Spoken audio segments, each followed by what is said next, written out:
down! Diaz to bridge. We just lost the docking clamp. We've got a lot of debris coming down. All vibrations, too. We can't finish the EPS regulation in these conditions. Please advise. We have to release the ship from that other docking clamp or the hull will be ripped apart. There's a problem. The clamps are supposed to disengage automatically in an emergency, but it's not working. Not working? What are our options? The docking clamps are fitted with exploding bolts for an emergency release. We've got crew out there. That'd be like setting off a bomb next to them. Maybe there's another way. Starbase is hailing us. Put them through. Resolute, the remaining mooring arm is failing. You need to disengage from the starbase now. The damage to the station will be catastrophic.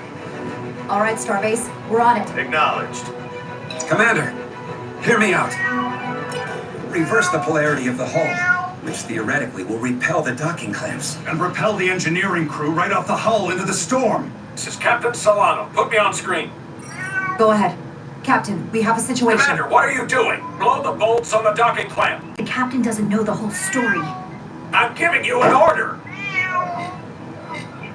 Captain, you brought me here because you trusted me. Can you trust me now? You better be sure you make the right decision. The captain made himself quite clear. They're gonna get hammered with debris out there. Reverse the polarity. There is protocol. And there are lives. Starbase, stand by. We're gonna flip hull polarity to disengage the clamps. Yes, Commander.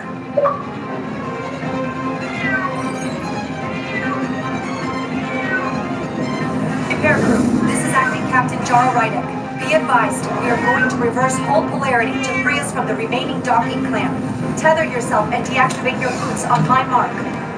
Understood. 8, 7, 6, 5, 4, 3, 2, 1. Mark!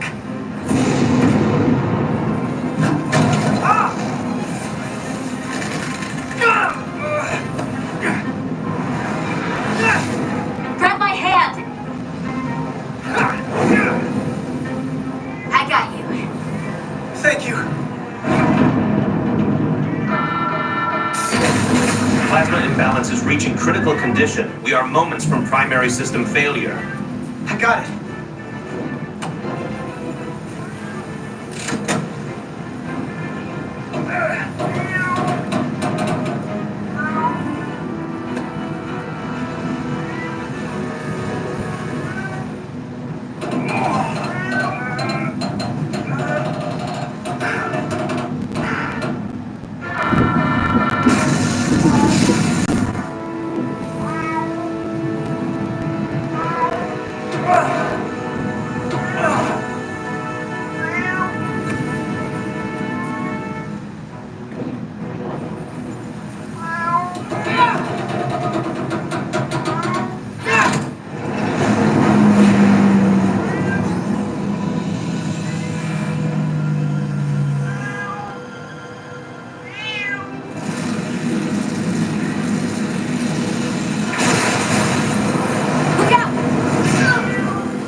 I got you.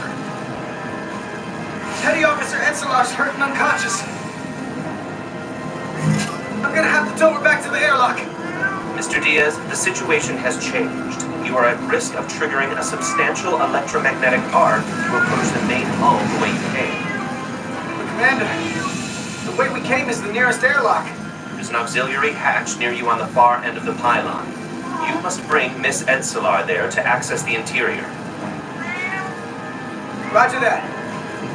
I'm going there now.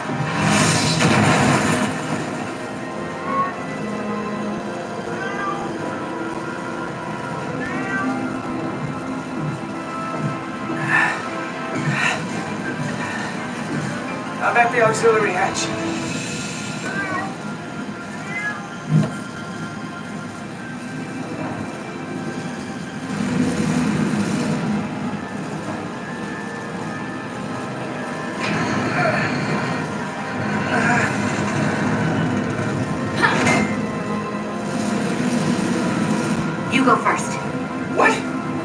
me save your neck this time.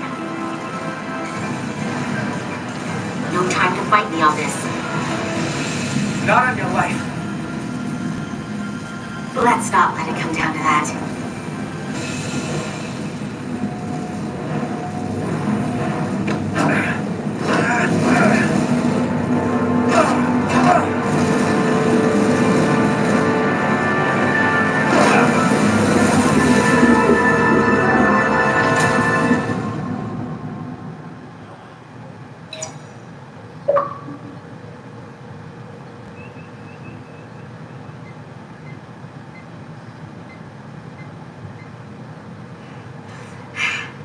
We made it.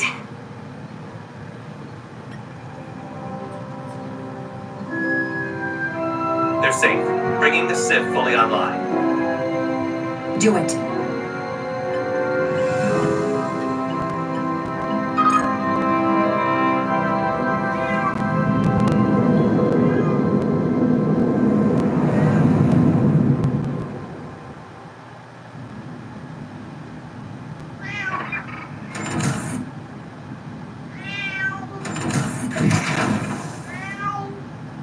Nilly. I'm good. Help me with him.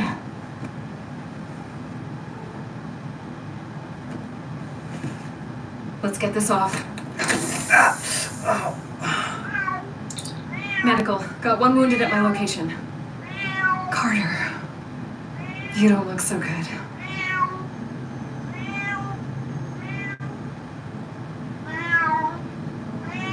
You gotta be more careful. I just got here. I'm not ready to see you two get blown to space dust just yet. Now let's get you down to sickbay. Great.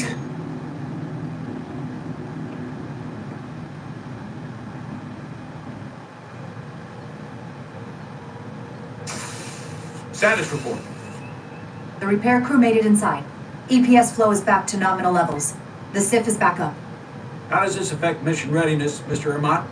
Releasing the docking clamps using hull polarity minimized damage to the Resolute. We'll have some last-minute repairs to make, but if we reapportion some of the staff, we can make our departure on time. As of now, however, we are successfully moored to the station. Good to hear. Send updates to my ready room. Commander Rydek, with me.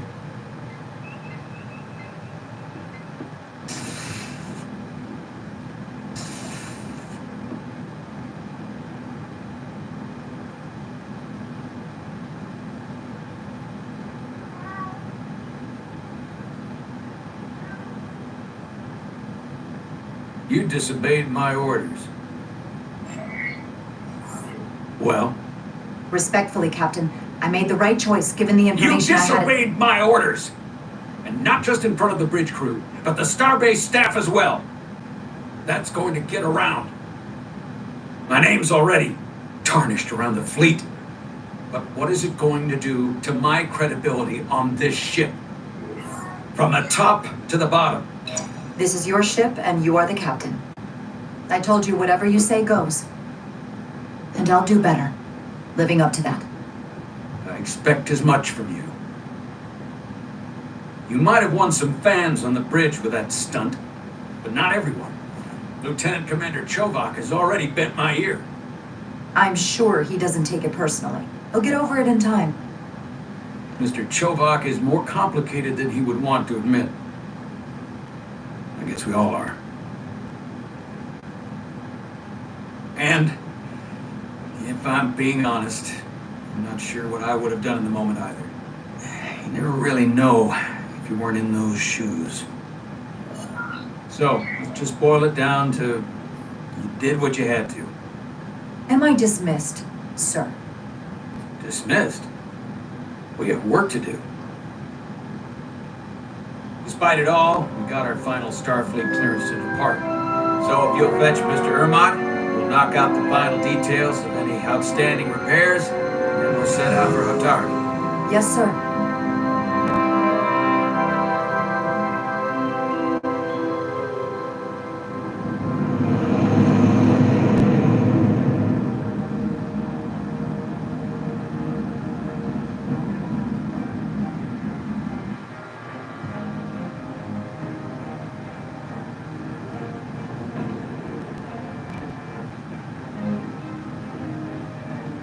All departments reporting full mission readiness.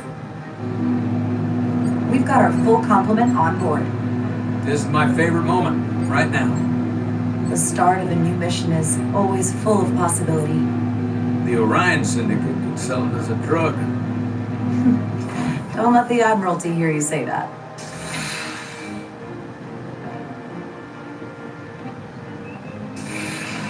Captain on the bridge. Sit. Sit, everyone. You all know, I'm not big on speeches. We're embarking on the first mission since our refit. Let's make it a good one. Disengage docking clamps.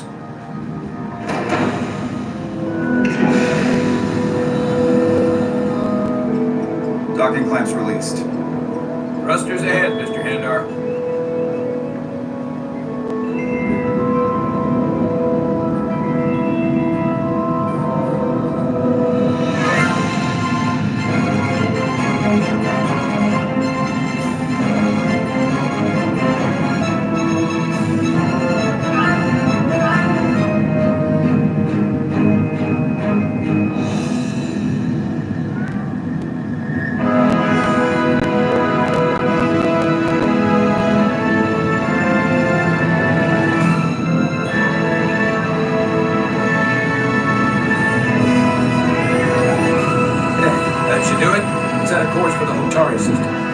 Prepare to go to warp 8. Aye, Captain. You know what? You take this. Me? Helm. Do it.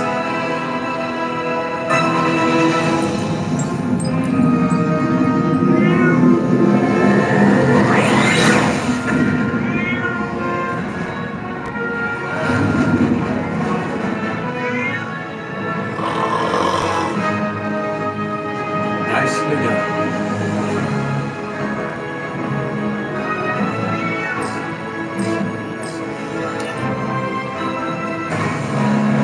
Easy. Thank you. I'm fine. Really, You don't look so good.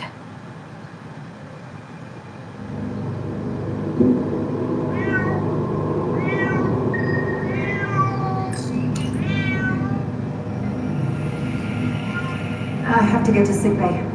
Go.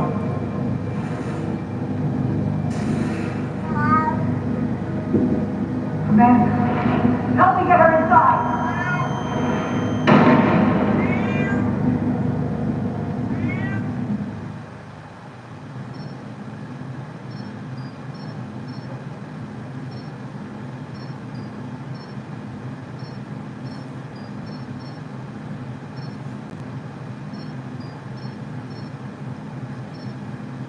Well, that was quite a scare.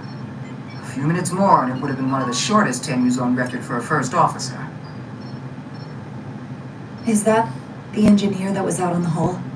That storm did a real number on him, but he'll live. Just needs rest. You should worry about yourself. Your duridium levels got dangerously low and destabilized your cell structure. This is definitely one of the more memorable first days I can think of. My name is Dr. Aram Duval, Chief Medical Officer. To be honest, I've never met a Kobliad before. You're... Rare. I know. I was going to say special. Your people's numbers have dwindled despite the Federation's efforts to find a more readily available alternative to the duridium you need to survive. Yet you joined Starfleet and managed to thrive. I imagine the responsibility must be overwhelming. Maybe even a burden at times. It does make me unique, but it's not a burden at all. I'm honored to be Kobliad, to represent my people. As you should be. And don't worry, I won't treat you like a science experiment. I just do the science and leave the experiments to Solano. You don't agree with his methods? I don't agree with his definition of acceptable risks. Not when the lives of your crew are at stake. My professional opinion is that the accident took a toll. More than he's willing to admit. He's overstressed, operating in the pressure cooker of his own mind. which is never a good headspace when the lives of your crew are at stake. What concerns me is that now he's even further away from the thing he's been chasing his entire career. Breakthrough discovery, a major innovation, something he can put his name on. We all have to chase our dreams, don't we? We need to take some risks. Isn't that why we joined Starfleet? But not at the expense of other people's lives. It's too high a price to pay. And I have to give you credit for what happened on the bridge. It took guts to defy a director. Huh. I guess word travels fast around here. It's a small ship, and everyone's curious about the new XO. Fortunately, your cell structure is almost completely stabilized. And I'll spare us both the lecture, but I do feel it's my responsibility to remind you, without regular infusions of Duridium, you will not live. It's as simple as that. Understood. Then, my work here is done.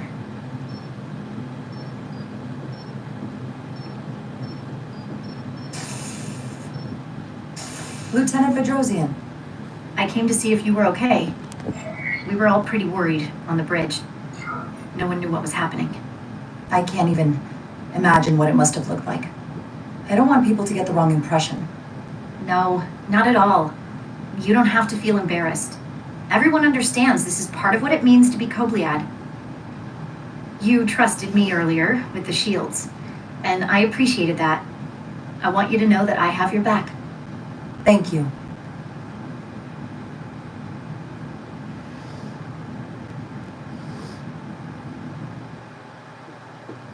Now, Carter, the emissions that gave you that burn are quite unusual, like everything else that goes with this storm. That's a combination of hyronolin and lectrozine to counter the radiation effects. That should help speed your healing. She's come by a couple of times to see you already. Be brief. It's good to see you awake again. I was starting to get worried. Ah, come on. You know you can't get rid of me that easy. Don't push me, Diaz. You do not want to see me try. No, nope. I am not getting on your bad side. I am a formidable enemy. Millie was looking in on you too, by the way. But since it's just us right now, I had a chance to think about this while I was away. And I thought it was important that I just come out and tell you. This is just a guess, but you like me. Is that what this is? How'd you know? Must have been pretty obvious. You didn't exactly hide it. I wasn't exactly trying to hide it. But since it's that obvious, we've been really good friends for a long time. I want to see if there's more between us than just being friends. Are you sure about this? They're my feelings. Of course I'm sure. Well, I just mean seeing me in here after we almost got killed out on the hull. I felt this way before that, Carter. I like you. And I think there could be something more for us. I think we should just keep things the way they are. You're one of my best friends, and you mean so much to me, and I don't want to risk losing that. I really don't. I understand. Sorry to interrupt, but the patient needs to rest if he wants to get back to his old self. Of course. Hope you get better soon.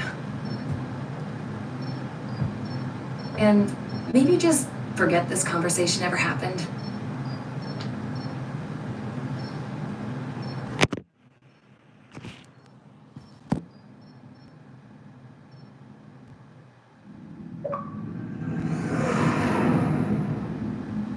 Approaching the rendezvous point outside Atari space. Helm, bring us out of warp. Dropping to impulse. Ionic interference surging, Captain.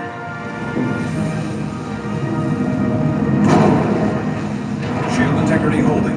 We can take it. We are at the correct coordinates to meet the shuttle. Commander Rydek, find us our diplomat, if you will. Aye, Captain. Let's reduce the noise. Filter out environmental signals. I can manually tune what's left for Federation signal types.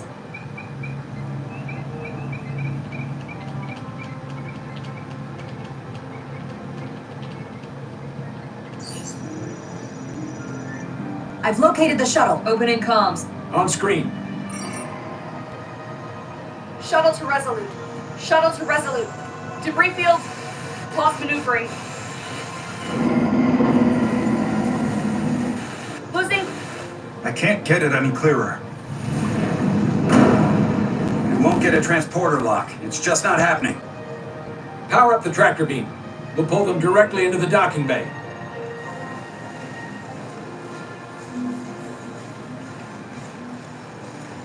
Diaz, you good to run the tractor emitter?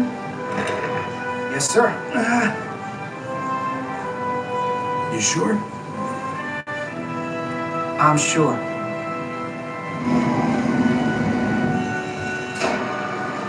Come on, Diaz. First thing, lock onto the shuttle and stabilize the rotation.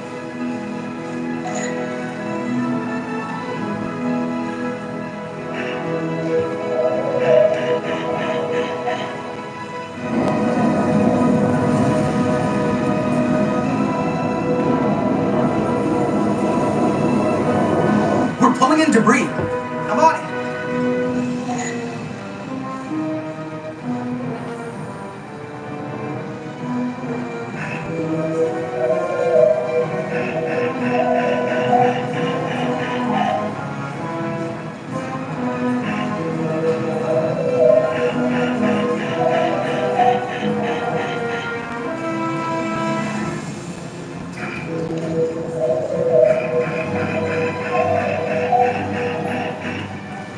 Got it.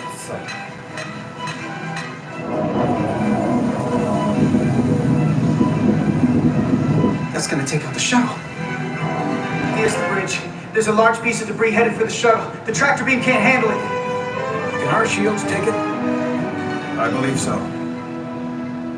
Commander Ryder, plot an intercept course. On it.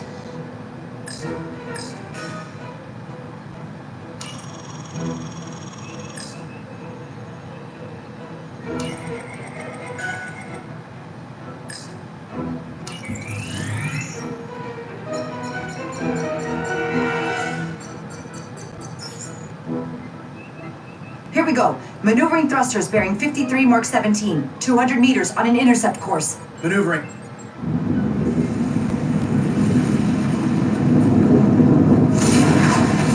Got it.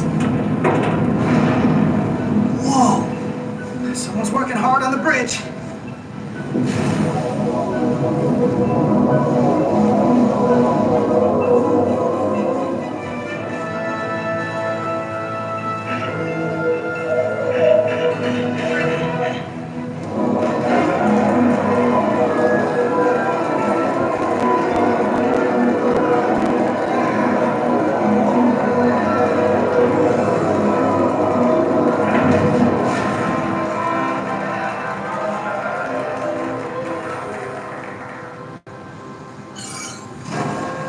We got the shuttlecraft on board. Good job. We're on our way down to meet them.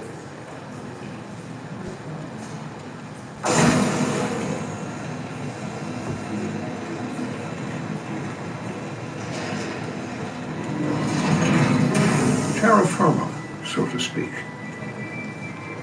Ambassador Spock?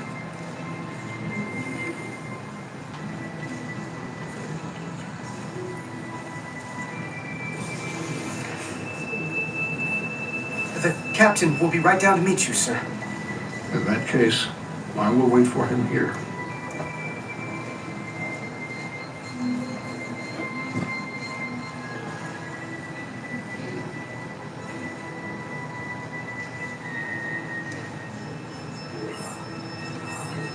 Apologies for the landing, Ambassador. I was operating the tractor beam, sir. I take responsibility. Our arrival was the smoothest part of our journey. Your artistry with the tractor beam is commendable. We thought we were prepared for our arrival in Otari space, but it is evident my craft was not sufficiently robust for such intense ionic activity. The storm has been pretty intense. There was an element that was most unusual. Before you came to our aid, our maneuvering thrusters and impulse engines were rendered inoperable. So we attempted a short reversal at warp speed, only to find that we could not achieve warp at all, even though our diagnostics computer showed no faults or anomalies. What do you make of that? When all indications say that warp speed is possible, I'd rather investigate than speculate. a sound principle. Take readings, run some additional diagnostic checks, and we'll get to the bottom of this. Quite logical. Petty Officer... Cara Diaz. Sir. Thank you. Ambassador Spock, Excuse me. I'm honored to have you aboard. I'd like to get right to it. We're already behind.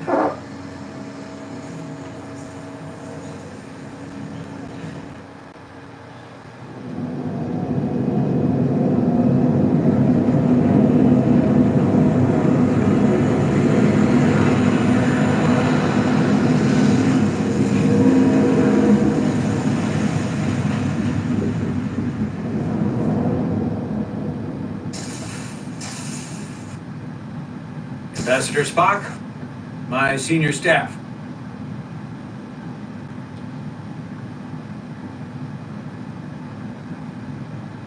It's not every day that a captain gets to welcome a Starfleet legend aboard.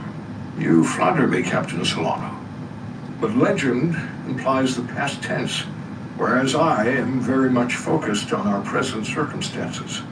I didn't mean to suggest you were stuck in the past. You're right, Ambassador. Your experience comes from the past. But our present situation calls for it. True enough. We were hoping you could fill us in on the details. We got the basics from Starfleet. Two formerly peaceful neighbors are now on the brink of war. Indeed. And the tension between them grows fiercer by the hour.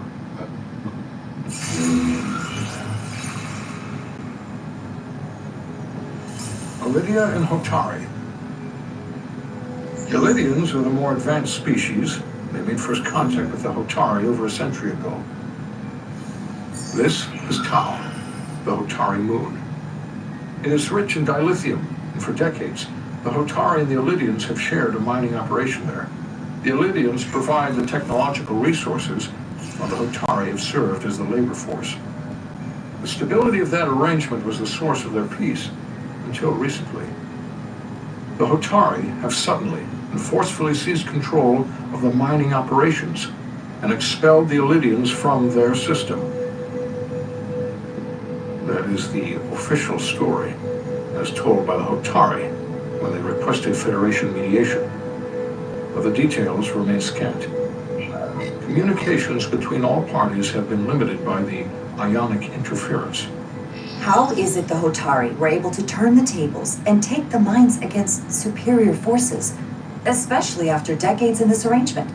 Unclear. The answer to that question may be the key to a new, lasting peace, and one that I hope we can uncover during these negotiations. But it is unlikely the relatively primitive Hotari forces would stand a chance against the Illydian fleet if this escalates to open war. Left unchecked, this conflict will result in more bloodshed, which is what we are here to prevent. And the dilithium trade hangs in the balance. Clearly, the Hotari have been exploited in this relationship. Maybe we can persuade them peace is the more profitable alternative for everyone. They both profited from the mines. And for the Hotari, something is better than nothing. If we could convince them, it would restore the peace. But we would need the Hotari to accept a difficult compromise. Made all the more difficult by the emotions flaring on both sides, no doubt. Neither the Illydians or the Hotari are members of the Federation, so we can't make them do anything. There is an additional complicating factor I should mention. In the past, the Federation has relied on the Illydians as a source of dilithium. That certainly changes things. Federation sources its dilithium from a lot of places. So we've already played a part in this. Unfortunately, that is indeed the case, Commander Rydick. We're morally obligated to make this right. Hold on. Our only obligation is to negotiate the peaceful resolution of this conflict. Given the Federation's involvement in the Iridium dilithium trade, Captain Solano and I must make every effort to appear neutral in these negotiations. What worries me is if this whole thing unravels and we're at the mercy of the storm at less than full strength. We can't let it come to that. Considering what the ion storm has done to our ship and the Ambassador's shuttle, we have to assume the Elydian fleet has had problems with it as well. This recent surge in the energy disturbance temporarily levels the playing field. Commander Westbrook is correct. The energy anomalies around the Hotari systems have been noted in the past. That may answer why the Hotari were able to strike back after so long. They finally had an opportunity and they took it. That would also explain the Elydians' restraint. And reason to learn as much about the energy anomaly as we can while we are here. We do not want to be caught at a disadvantage of our own. So I trust we understand our circumstances. We're operating on a strict timetable here, and we're going to be leaving for the negotiations shortly. Commander Westbrook, I want you to leverage our systems to investigate the anomaly from here while we're gone. Aye, Captain. Thank you all. Dismissed. I want to speak to both of you privately.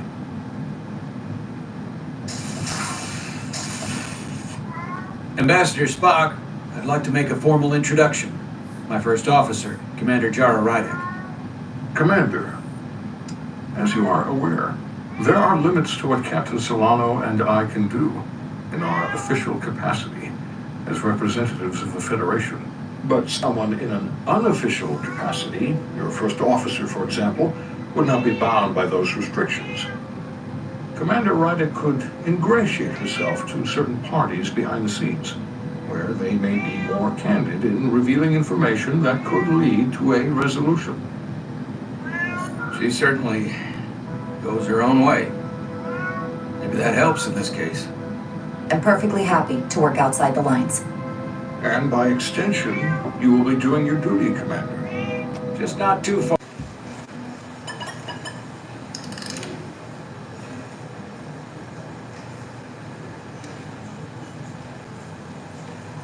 Mr. Diaz, I understand you have already discussed the warp drive failure with Ambassador Spock. I have. It is imperative that the Ambassador's shuttle be flight ready. I need you both to ascertain the root cause of the system failures he encountered. I'm surprised, Commander. I thought you would have wanted to work on Ambassador Spock's shuttle yourself. I respect the Ambassador and his many accomplishments, but I do not derive any satisfaction from interacting with his shuttle as if it were somehow transubstantiated through its association with him. Especially when I have the entirety of this starship to concern myself with.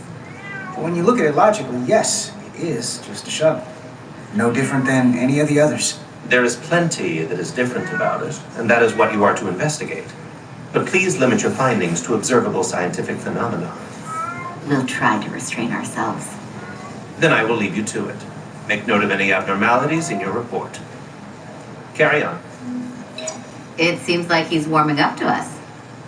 Yeah. Even Chobok has to look at that face and know you've earned some real respect. And I have to admit that I owe you one. You were right to make me go first. I don't know what I was thinking. Yeah, I did pretty great out there. So don't you forget it. I have a feeling you won't let me forget it. I'm not gonna have to do a damn thing to remind you. Come on. Let's get to the bottom of this.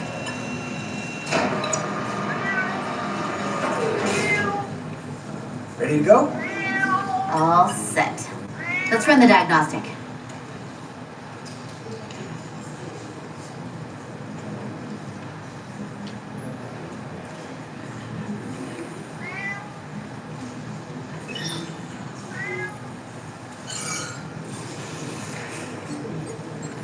So, I know about your talk with Miranda. You do? She sent me a Priority 1 dispatch right after your conversation. Knowing you two as well as I do, I thought you'd jump at the chance to take it to the next level. Why'd you tell her you just wanted to be friends? I was surprised to hear that. Well, honestly, I was worried you wouldn't approve of, fraternization with... I'd have been fine with it. But this is simpler. Better. Just, when you see her, don't make a big deal of it. And I'll be there to smooth things over. Is that thing done? Yeah, it's wrapping up. Let's see. The relays along the primary EPS are blown. The backup relays are all intact. An EPS overload from the warp drive could cause that. But how did the shuttle end up dead in the water? Huh. Well, maybe the ship's data recorder can tell us something.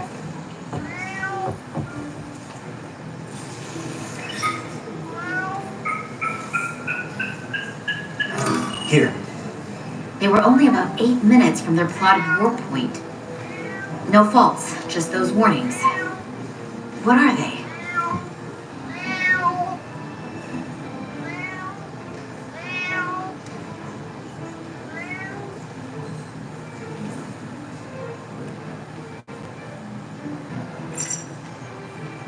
Subspace variance out of tolerance.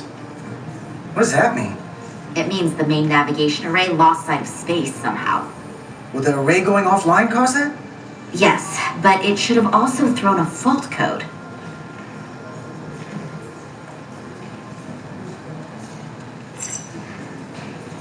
The warp field became inverted suddenly. I've seen this happen when the center warp coil cracks. A cracked warp coil throws a fault code.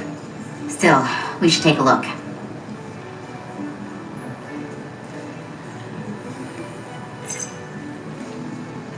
There was a complete warp cascade failure. Wow. They're lucky the shuttle didn't turn inside out. Makes me think the computer panicked on the warp field equation. Any one of these failures should have thrown a fault. If it was caused by a system failure. None of this caused the relays to blow. Roll forward to when that happened. Yes, ma'am. So here, they take a moment to get their bearings and they attempt to re-engage the warp drive. There. That's the relays blowing. And look, there's another warp system alert. They're all the same. Subspace variance out of tolerance or warp inversions. Finally, there's a complete warp cascade failure. Then it's one of two things. Either a warp coil is cracked or the navigation array is offline. That makes sense. Divide and conquer. You want to check the warp coils or the navigation array? I'll check the other. Let's not overcomplicate this. One of these systems is likely broken. I'll check the nacelles for a cracked coil.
Yes.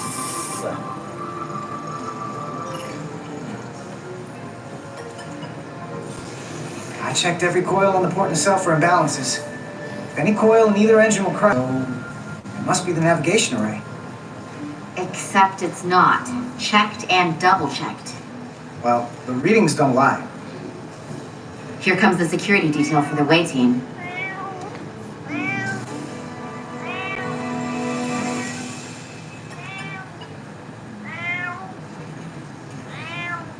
Hey, going planet side? Yep, as soon as the negotiating team comes down from the bridge. Apparently, we don't get to leave just because I'm ready. Should be an interesting ride down to the surface.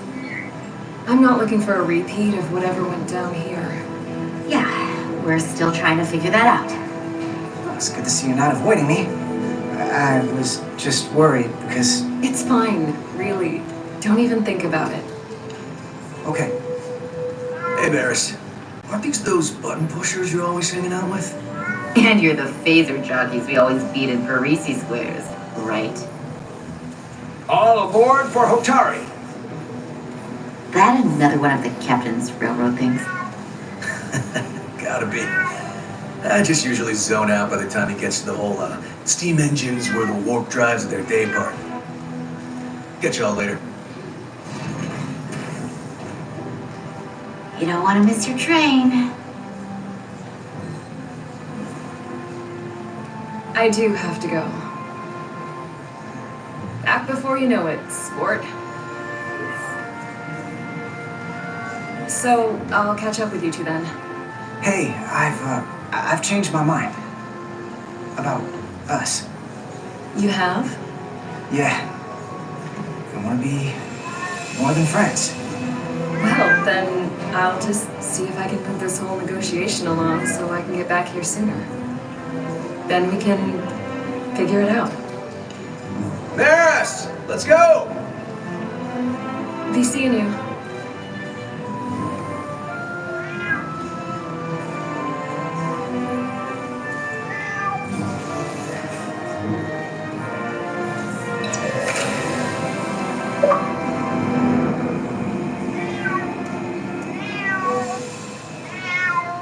Encelarda Diaz. If you could float back down to reality, we still have a ways to go. All right, where were we? So, the warp coils in the navigation array are fine, but the nav computer doesn't seem to think so. I'm out of ideas short of field stripping the shuttle from bow to stern. You want to take this out of the shuttle and throw it on the bench? Oh, real hands-on maintenance. I like it. Okay, the nav computer is patched into the ship. The ship's computer can double-check our work. If the shuttle's nav computer is putting out false data, we'll know it. Let's run through the shuttle's logs again. Running now.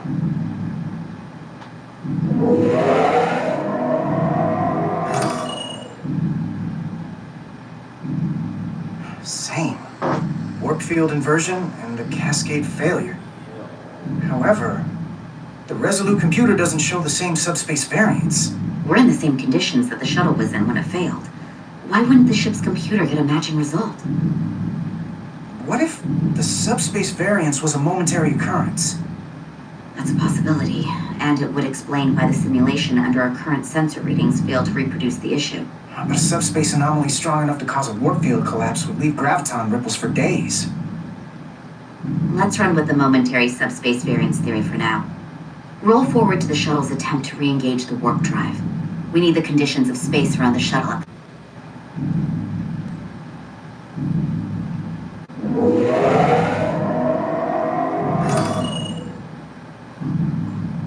Error in warp field calculation. Cochrane formula variables are out of range. That right there. Take the shuttle sensor data from that moment. Computer, why did the warp field calculation fail? Warp field pressure returned non-orthogonal. Results are undefined. That doesn't help. Wait, what if we use a different ship? Put the Resolute into the simulation instead of the shuttle. Yeah, it should work just fine. Unless... Computer, run the simulation with the Resolute. Resolute simulated. Computer, Give me manual control on the warp power. Magnetic field intensity, warp 1.1. 1.2. 3. Warp pressure is destabilizing. Error in warp field calculation. The warp drive has experienced a system-wide cascade failure. Warp field collapsed. Subspace variance is out of tolerance. Cochrane formula results are undefined. Bingo. What-o? The same moment when the shuttle failed to warp, so did the ship. Whatever happened to the shuttle just happened to us. The Resolute will not sustain warp. We can't leave Hotari space.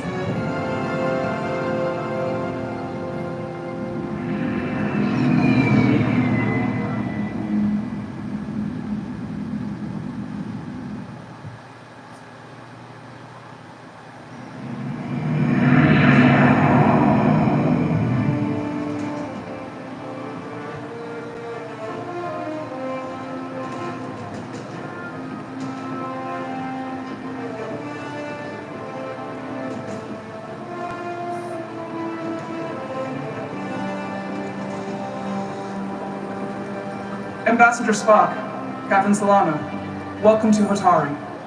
We are honored you've come. My name is Tylos Altaris, Minister of Diplomatic Affairs. The honor is ours, and this is Commander Jara Rydick, first officer aboard the USS Resolute. You'll find she has a keen mind. We've traveled a very long way to get here. I know.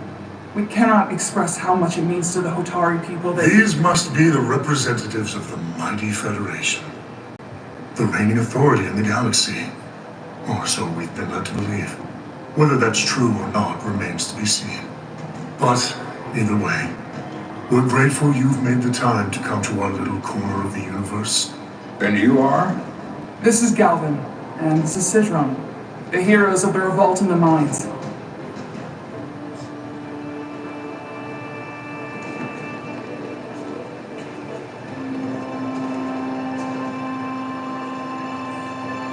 Let's hope this is the last time we ever have to come here. If you'll excuse me.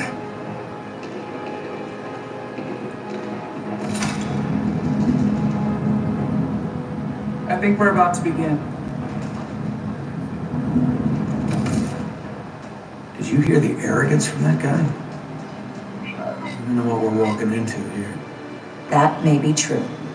But let's keep an open mind going into the negotiations. Hopefully he's just one voice amongst many. Then let's hope he's the outlier. The Hotari have invited us as their guests, so we must show them the proper respect.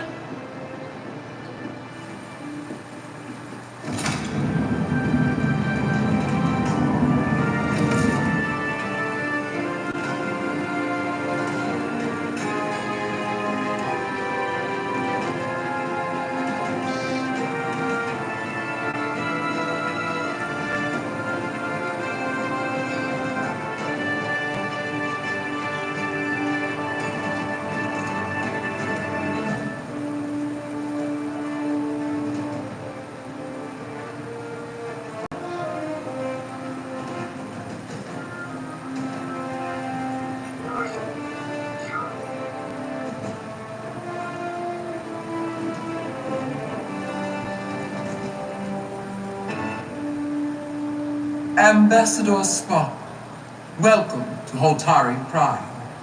The honor is mine, Your Majesty. That the Federation would send one of their most respected representatives is not only an honor to the Hotari people and their queen, but a recognition of our stature and importance. Let's get on with it, shall we? With all due respect to the Federation and their ambassador, they have no authority here. We are not members of their alliance. We are not subject to their rule, nor yours. We demand the immediate return of all mining operations to Elydian control, as it has been for centuries and will be for centuries more. That has always been our understanding. That understanding has changed. Then you invite war! And if you cannot remain silent, you will be silenced. But his point is well taken. What is the Federation's interest in this matter? Perhaps you would have us trade one oppressor for another? The Federation remains neutral. Our only interest is the peaceful resolution of this conflict. We are here at your request, Your Majesty. For now. I'm trying to keep an open mind here, but it's not easy. I thought they wanted us here. Was there something you wanted to say, Captain? Oh, no. My apologies. And what about the Kobliad? She's not She part can of... speak for herself, can she? Then let her.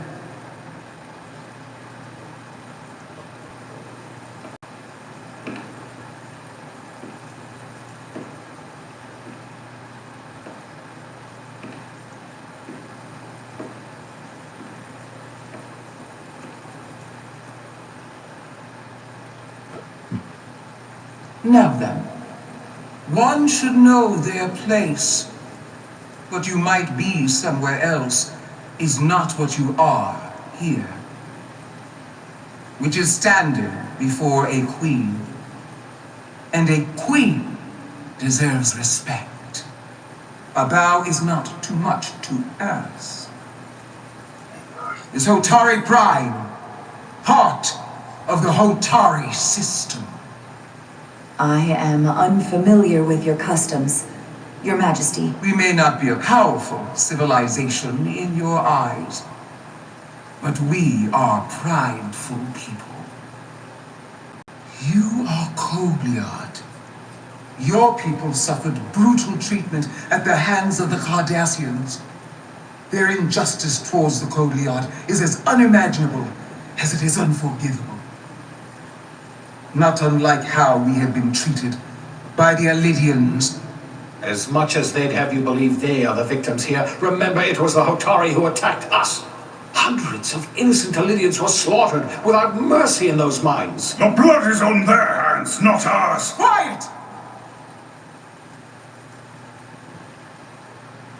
If after all the Kobliad suffered, you finally had the chance to right that wrong, to get out from under their control,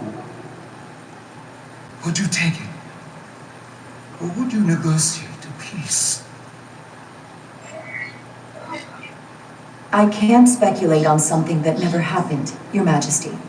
Sadly, that opportunity never came for the Kobliad. No, it did not.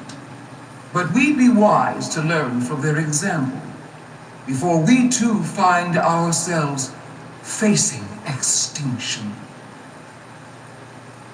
The Federation is the most powerful, most advanced alliance in the galaxy.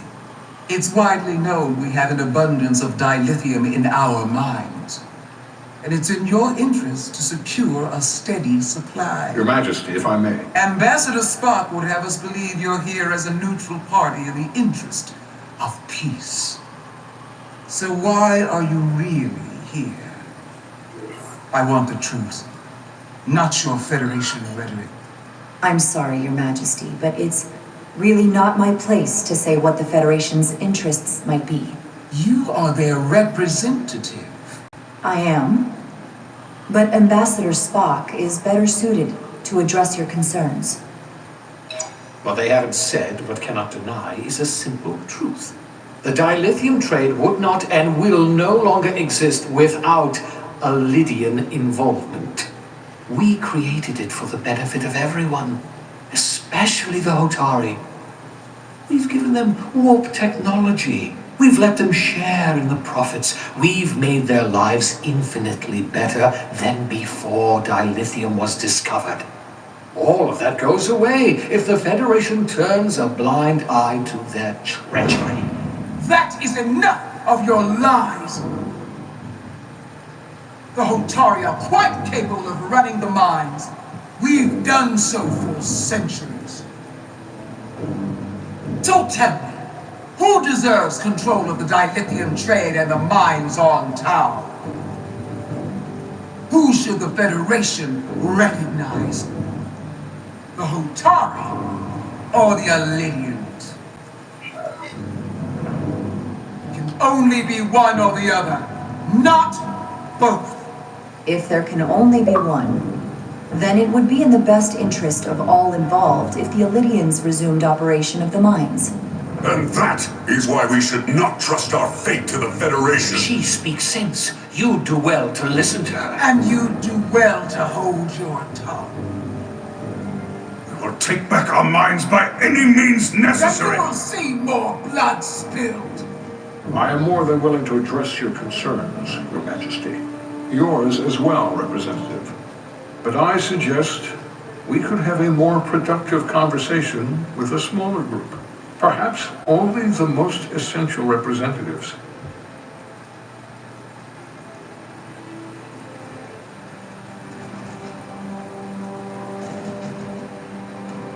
I would agree, Ambassador Spock.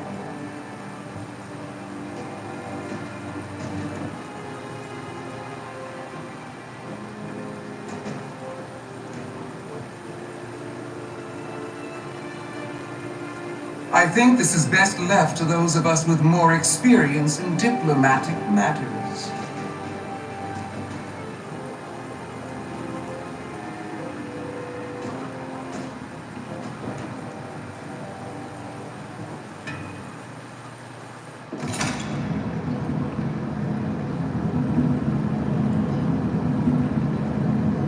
Spock and I will cover everything on the diplomatic front. You make nice with the locals and see if you can get some answers. We need to find out why the Hotari are so willing to risk war. What happened in those mines?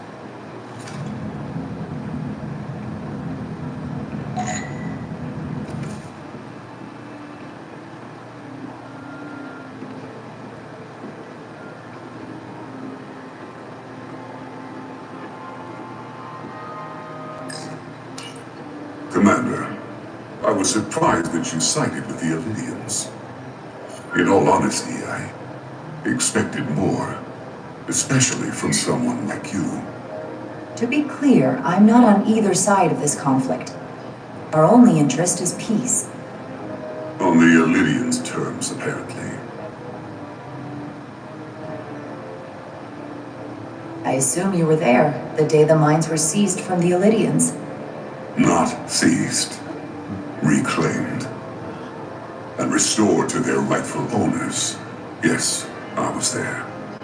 We had to be decisive, before the Illydians could even realize their worst nightmares upon them.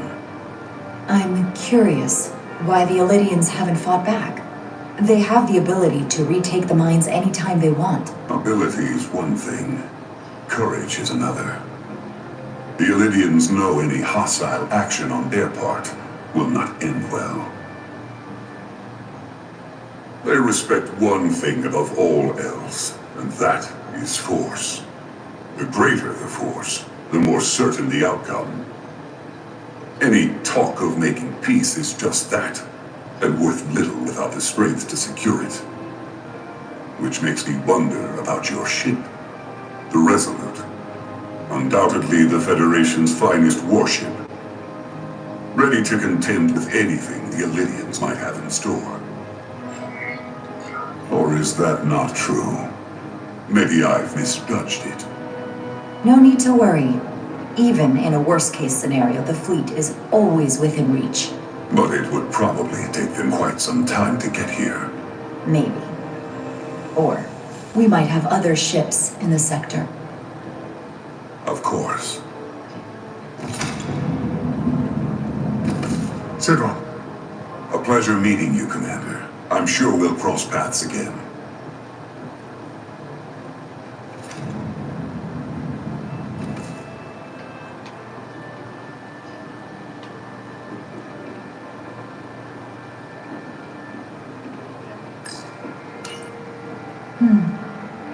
Soothing.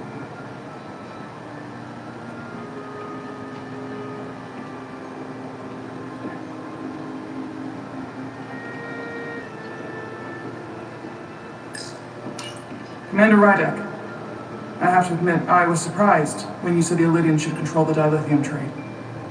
I was under the assumption the Federation is neutral. I'm sorry. It was wrong of me to side with the Illydians. We are here to help find a peaceful resolution to this conflict. That's all. I saw you speaking with Sidron, our national hero. I'm curious, what did he say? He seems to be of the opinion that negotiating for peace is a waste of time. Because force is the only blunt instrument he understands. He's a miner, not a diplomat. For the first time in our history, the Hotari have the upper hand. We see ourselves as strong instead of downtrodden. New voices have risen up. Old voices shouted down. Gavin and Sidron have become national heroes. Now they have the Queen's ear. For better or worse. I take it they're against a negotiated peace with the Illidians. Heroes tend to want more of what made them heroic. If it were up to them, they'd wage all-out war and bring ruin upon us all. My fear has been that the Illidians will launch an attack and crush us. You've seen their starship, no doubt.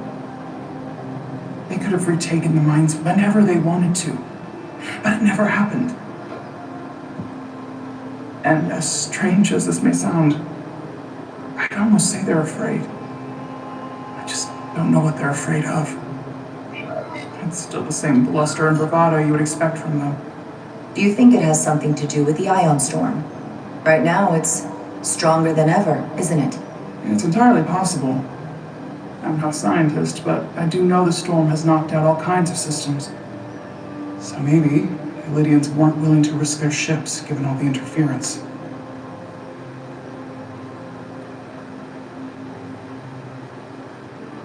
Since the day of the revolt, Galvin has seized control of the mines and restricted all access. No one's allowed without his personal authorization. And they've taken over a section of the palace with just as much secrecy and security. I'm told it could be something they brought back from the mines. I've made inquiries, but everyone pretends it doesn't exist.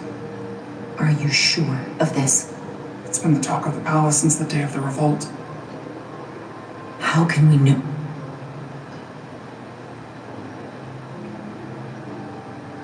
I'd better see what's happening. Do you think you can find out what they're hiding? I need to see proof of something before I can make my case to the Federation. I can try, but even if I found it, I might not know what to make of it. Take this. You can use it to capture whatever you find, and then send it to me.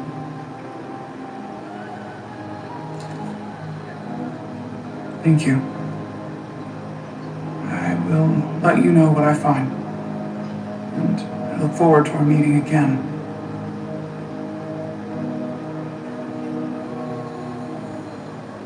Sorry, I don't mean to bother you, but I couldn't help but notice you were speaking with the Hotari this whole time. I figured it might be useful if I offered another perspective. Of course. I have to say, I fully expected you to side with the Hotari, but obviously the Federation wants a steady supply of dilithium, something only we can offer. Without Illidian involvement, there is no dilithium trade. Left to the Hotari, it would be nothing short of a disaster. Restoring the status quo and returning the mines to Illidian control offers a stability that can be mutually beneficial. Well said. In that case, everyone wins and there's no need for bloodshed. Major Salit Arminta, Special Attaché, Illidian Armed Forces. A pleasure to meet you. Commander Rydek, First Officer, USS Resolute. Yes. A research ship, if I'm not mistaken. Interesting. I have my issues with the Hotari, but I have to give them some credit. They know how to seize an opportunity. Inciting an uprising the same day as a massive, once-in-a-lifetime ion storm. Our assumption was that this storm was just an anomaly. Yes, a very convenient anomaly. At least that was what we were told. Of course, I wasn't there. Something tells me there's more to the story. So what really happened? Well, the official story is that it was the storm that enabled the revolt. How else do a bunch of unarmed, unorganized miners seize control of an entire moon, much less thousands of mines? But I've talked to people who were there. They tell a different story. They say they're lucky to have escaped with their lives. That it was more than just the storm. That somehow the miners were able to harness the energy from the storm. I know it sounds crazy. You said the Hotari were primitive. Well, they are. Except for the part about weaponizing ion storms. If you'll excuse me, Commander Ryder.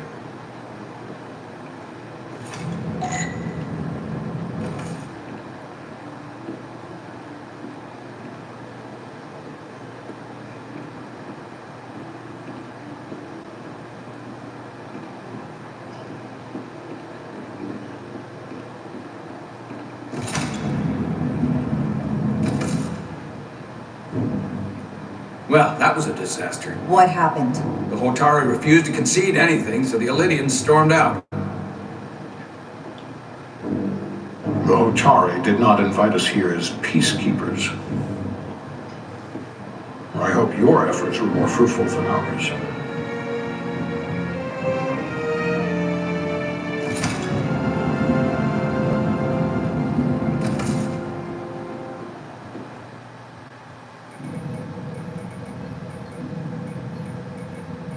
Gravitational harmonics failing to resolve. Warp bubble stability degrading. Increase output to maximum.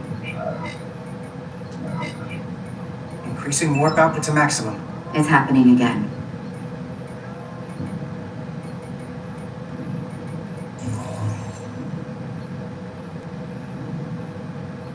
It is evident that presently the Resolute cannot achieve warp propulsion. Since our diagnostics rule out any problems with our warp systems or anything about the ship, the problem appears to be the fabric of space itself. Space itself? You're saying something about this region of space prevents warp travel? Prevents it, or can't sustain it. But if we can't go to warp, we're sitting ducks here. It puts the mission and everyone on the ship at risk. Not to mention, we could all be stuck here together. The Elydians, the Hotari. Talk about a powder keg. Captain Solano is on his way back from the negotiations, and I want to have some answers for him when he gets here. Indeed. Given the facts at hand, we may be able to deploy subspace probes around the ship to construct a clear picture of the phenomenon. Around the ship. I'll prep a shuttle.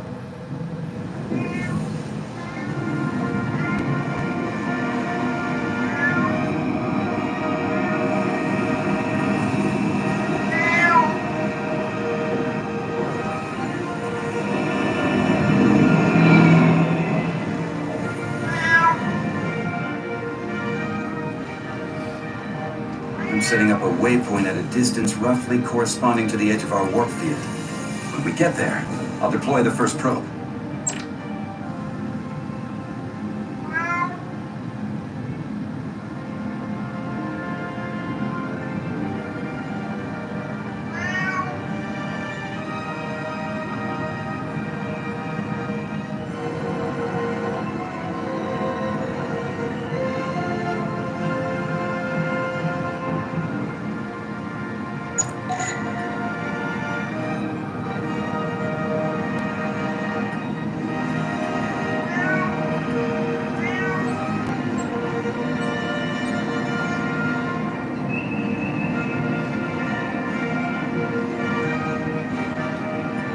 Commander Westbrook, the Resolute systems are calibrated to receive the probe's readings. We are standing by to reproduce the warp field collapse after the first probe is deployed. Thank you, Mr. Chovak. We'll be in position shortly.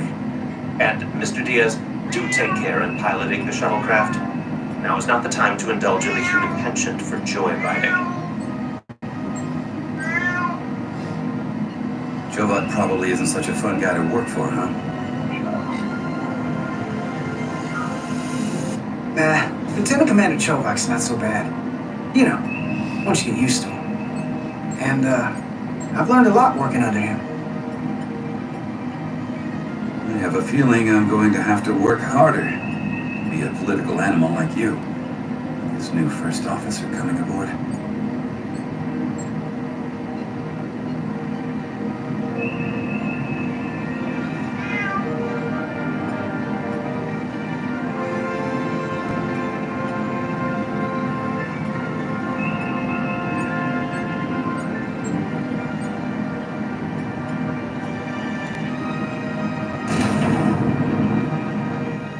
This is far enough.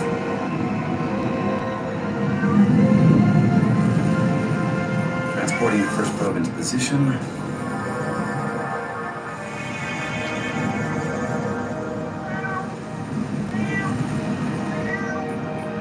Westbrook here. The first probe is deployed. Understood. We are reading it. We are about to replay the simulation.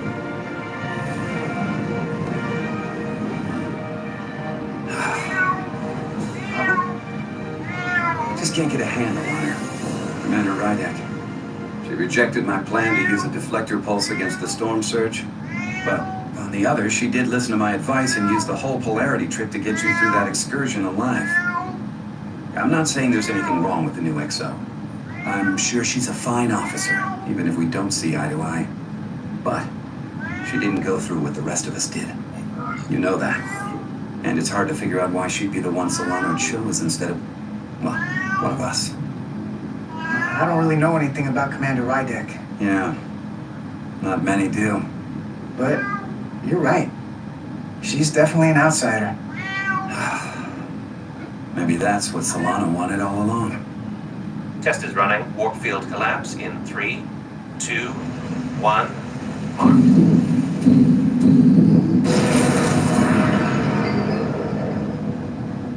Whoa. All right, that is definitely a problem with the fabric of space. We need to get another probe out there.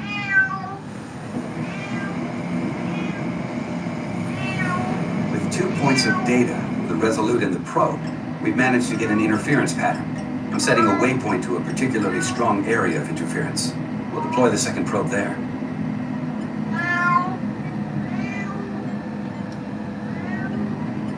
Listen, I'm gonna give you a piece of advice I wish someone had given me. Make sure you're never just one thing. And don't get so focused on what's in front of your face that you lose sight of the big picture.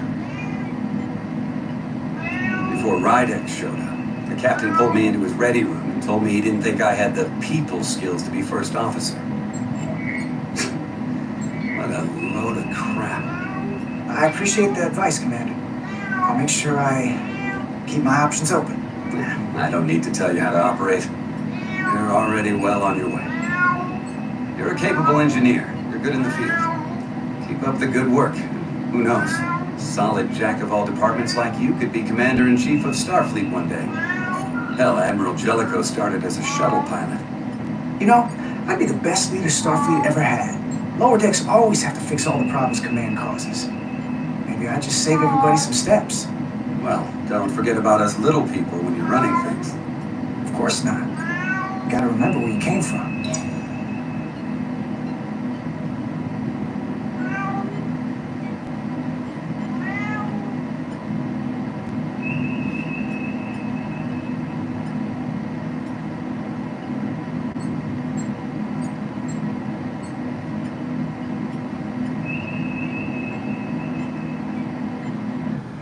Here, this is close enough. Stop the engines. Deploying the probe. Westbrook to Commander Chovak. We're ready for another sampling of data. Very good. Running the simulation again. Warp field collapse in 3, 2, 1. Mark. There it is again. I saw it. It seems to be directional. But what about the scans? Anything?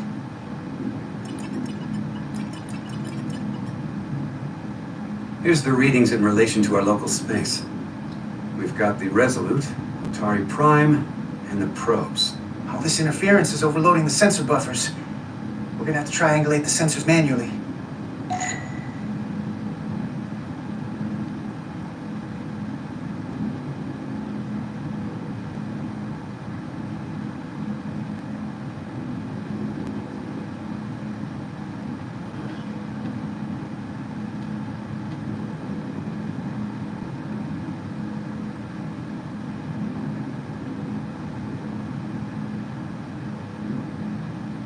We got something.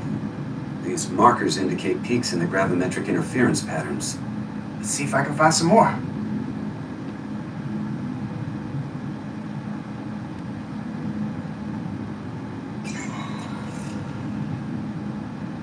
Hold up.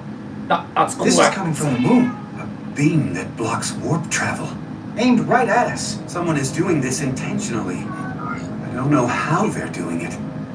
When someone punches you in the face, you hit back, Commander. Right. But we need to know where and how to do it. Now, look here. It's the current readings of the ion storm. These concentrations, they line up with the interference pattern. The storm and this beam, they're coming from the same place. Carter, whatever petty local conflict brought us here, it's just a small part of something much bigger.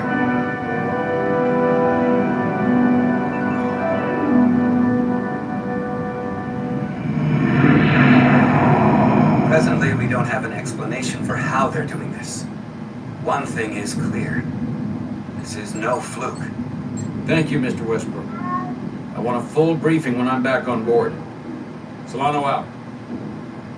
A targeted weapon that inhibits warp travel. Coming from the moon Tau. That would explain the difficulties my shuttle encountered. More importantly, the tenor of the Hotari during the negotiations. And here I thought the Elydians would be the problem. Coming to peace talks in a warship. This wasn't supposed to be so complicated. I don't know why the Hotari wanted us here, but it wasn't to negotiate. Clearly, peace is not their intention. Then what is? Why go through this charade? Tylus, the Hotari representative, said she thought they found something in the mines. Galvin and Sidron brought it back to the palace, but they're keeping it under tight security. She's going to investigate it. I gave her my tricorder. I expect she'll contact us soon. You found an ally. Why would Tylus help us? Go behind her people's back? She's worried that her people are being dragged into something that isn't going to end well for them. She's trying to save them. That may be true. She's certainly more likely to help than the other Hotari we've met. That raises another question. Specifically, what do the other Hotari have to gain in bringing us here, only to make this hostile maneuver against us? There must be some motivation. That's the thing. It doesn't make sense to bring us here. Tylus said that Galvin and Sidron have restricted access to the mines, even to the Hotari. So they don't want anybody to learn what they've found. Then calling in the Federation is a funny way of going about it. I don't think the Elydians know what's really down on that moon either. Major Arminta said the revolt defied explanation, that the Hotari miners somehow harness the energy of the storm. Harness the energy of the storm? Doing that is beyond even our capabilities. So is a weapon that disrupts warp travel. There have been civilizations and entities, both past and present, far more technologically advanced than the Federation. The Elydians and Hotari don't fall into that category. But that is all the more reason to investigate further. Commander Rydek, sorry to interrupt. We've received an urgent call from Hotari. The Queen's advisor, Tylus, has asked to speak with you. Put her through.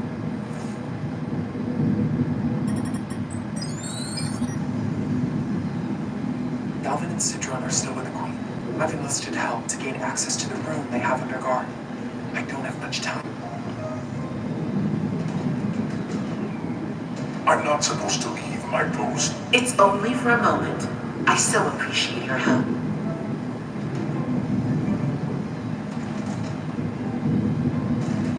I found something. I'm sending you a scan.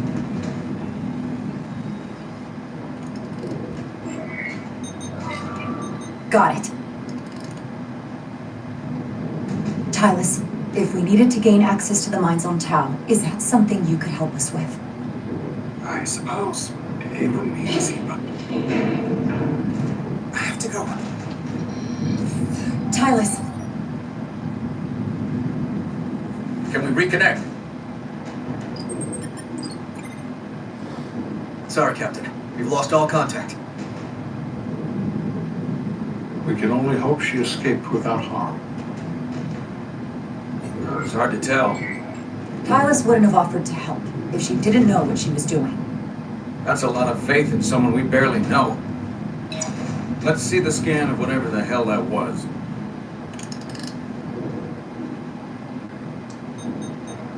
Hylas suspects this came from the mines on Tau. It appears to be of ancient origin, but the markings are unfamiliar. We can run a full analysis when we get back to the Resolute. But if this came from the mines, then it might be the key to how they got the upper hand against the Lydians. Then we have to go into the mines. The Federation will not allow that. We were, after all, sent here to be a neutral party in a peace negotiation.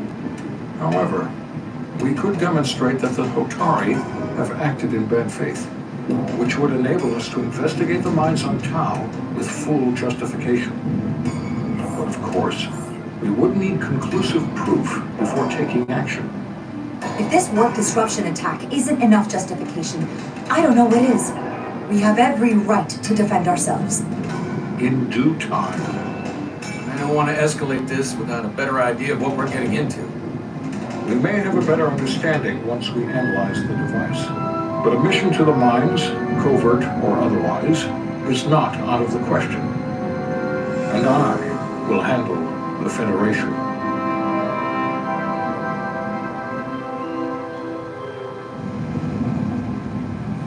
As I was telling Carter, I want all the data I can get on this warp problem. And the negotiating team's shuttle has been recording data all the way back from Hotari. Even better than our probes. So pull the sensor and engine ISOs from the Melville when it sets down. Will do.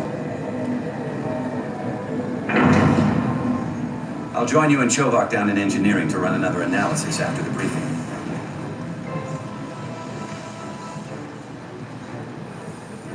I didn't like this warp problem when we thought it was some astronomical anomaly. And I like it a hell of a lot less now that we know someone is doing it to us. How does it work? What do we even do about it? What do you say we pull these chips and find out? Took some damage on the way.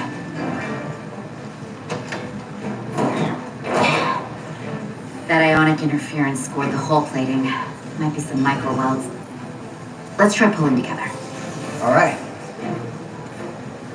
3, 2, 1. It won't budge. Gotta be the storm damage. We need to... Welcome back. Any excitement down on the surface? Excitement? No, nothing like that. Hey, can you hand me the EJ7 interlock? From the toolbox. I don't know what that is. Not much use for one on a security detail, huh? Carter? Yeah, I'll get it.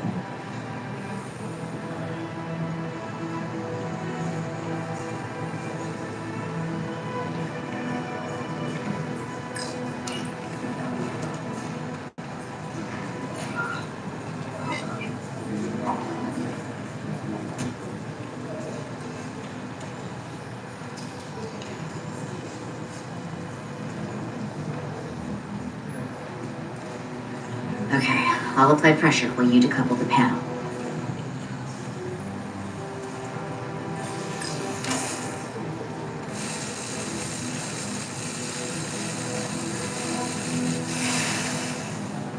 Here, I'll help.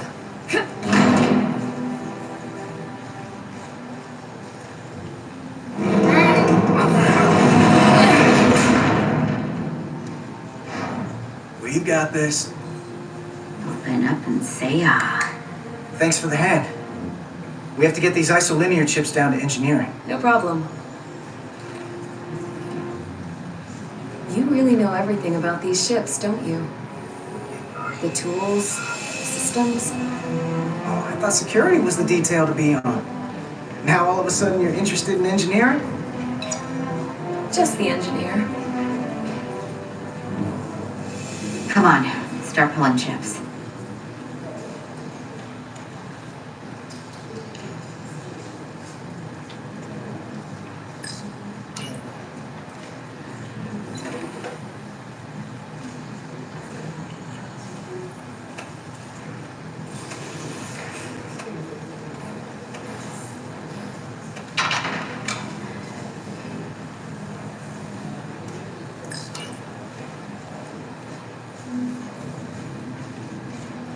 What's this?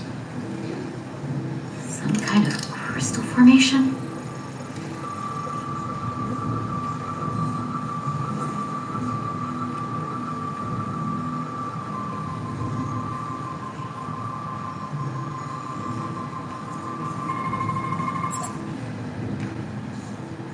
Whoa.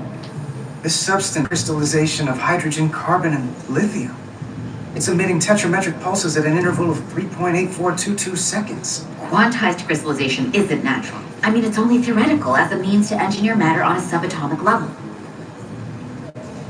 What's it doing in there?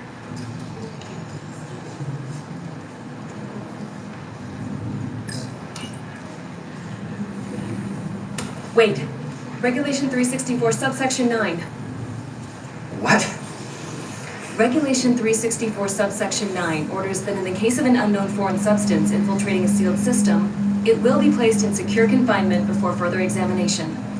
Retrieve a containment module. Don't you think we're more equipped to deal with whatever this is?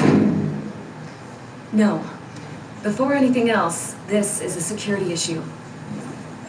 You don't even know what this is. Which is why we need to study it. Once it's contained. Just leave it there for now. Messing around with it could be dangerous. At least until we know more. That's exactly why we need to get it to the containment lab.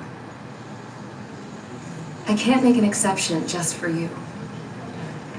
I'm still going to report these crystals to Commander Westbrook when we send the shuttle data. And I will inform my superiors. I'm taking this just as seriously as you are. But I overheard talk about the warp disruption on the shuttle. Now these crystals? Maybe this situation is more than we can handle with just a science vessel. We could trigger a distress call, get Starfleet to send more ships. Or I could send a message to my old CO on the Adirondack. That wouldn't be a bad idea. If you think you could do it without getting in trouble. I'll find a way. Be very careful. Okay, stand back.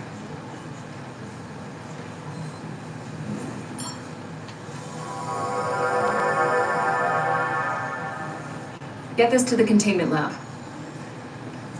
We'll get it set up for you. I'll let you know when it's safely confined. Oh, we'll be there. Last thing you want is to study this down in main engineering and have it explode next to the warp core.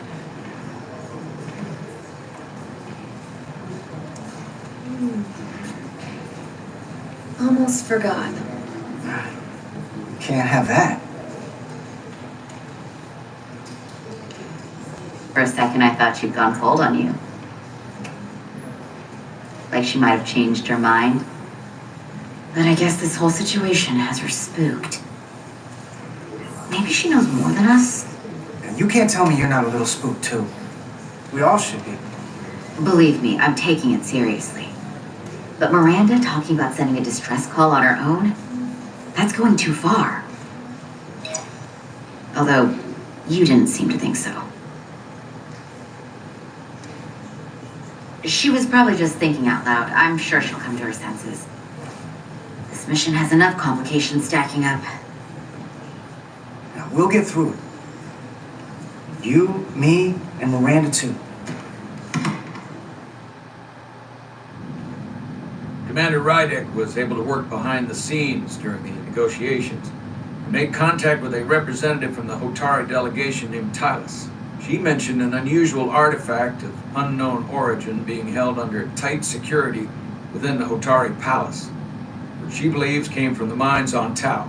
Now, this artifact might have a connection to the revolt, to the storm, and to the warp disruption we now know has been targeted at the Resolute. Commander Rydek, if you want to take it from here. Of course.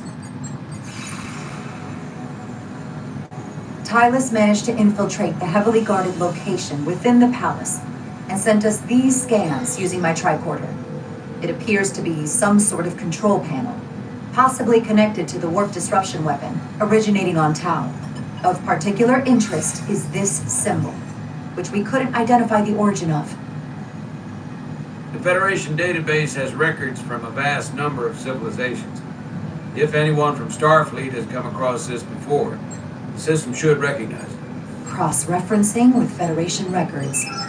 Displaying symbols from Federation database with a 90% probability of match or higher. Select a symbol to further analyze.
.2% match.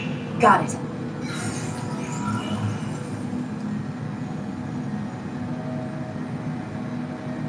So, what are we looking at? The design and composition indicate this is a glyph associated with the ancient Khan Empire. Their civilization collapsed over 600,000 years ago, but once spanned millions of systems with a population numbering in the trillions. Fascinating. The Takan were once the most advanced, most powerful civilization in the galaxy. Is it possible the Hotari found Takan technology? I wonder if they even know what they have. Our knowledge of the Takan is limited. We don't have the first idea what this is or what it means. And we have all of the Federation records available to us. Perhaps we should see what else the Federation records show. Computer, what is the last recorded discovery of other Takan artifacts? On stardate 41386.4, the USS Enterprise D, under the command of Captain Jean-Luc Picard, discovered a Takan outpost in the Delphi Ardu system. According to the mission summary, an unbreakable energy-draining field was deployed against the Enterprise and a Ferengi ship. The Enterprise was only able to escape after negotiating their release with an entity known as Portal 63, Guardian of the Takan Empire. Unbreakable energy draining field. It starts to make sense. What else is there? There's a lot here. Let's take it piece by piece. Select the aspect you wish to learn more about. The technology to capture and hold the Federation flagship would have to be unbelievably powerful. Computer, what else can you tell us about the energy-draining field the Takan used? The Enterprise D was unable to break free on its own. The precise nature of the technology was never fully understood. Only that the crystalline technology used was beyond the comprehension of then current Starfleet science. The engineering team found a quantized spin crystal formation in the shuttle you took to Hotari. They registered tetrametric radiation coming from it. We have Takan technology on board right now? We might. I'll run a full analysis in the containment lab.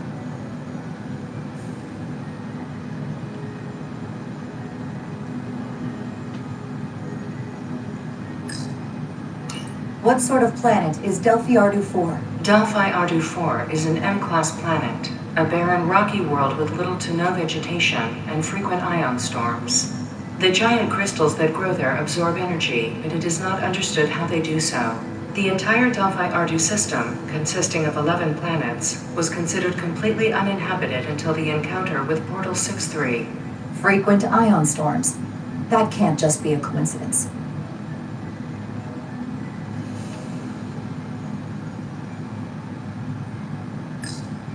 Someone from the Takan Empire is actually still around. Or at least was, 16 years ago.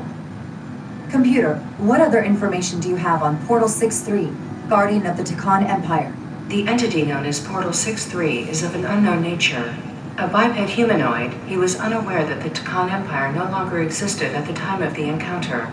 He was able to control the crystal-based technology of the Takan outpost through apparent telepathic means. It was by his choice that the Enterprise was released from the energy-draining field after Commander William T. Riker of the Away Team argued on behalf of both Starfleet and the Ferengi. Telepathic control of their technology. As I have said, they were the most advanced civilization in the galaxy.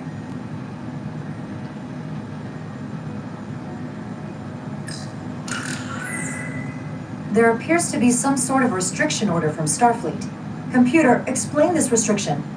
A Starfleet directive similar to General Order 7 forbids entering the Delphi R2 system or attempting to make contact with Portal 6-3.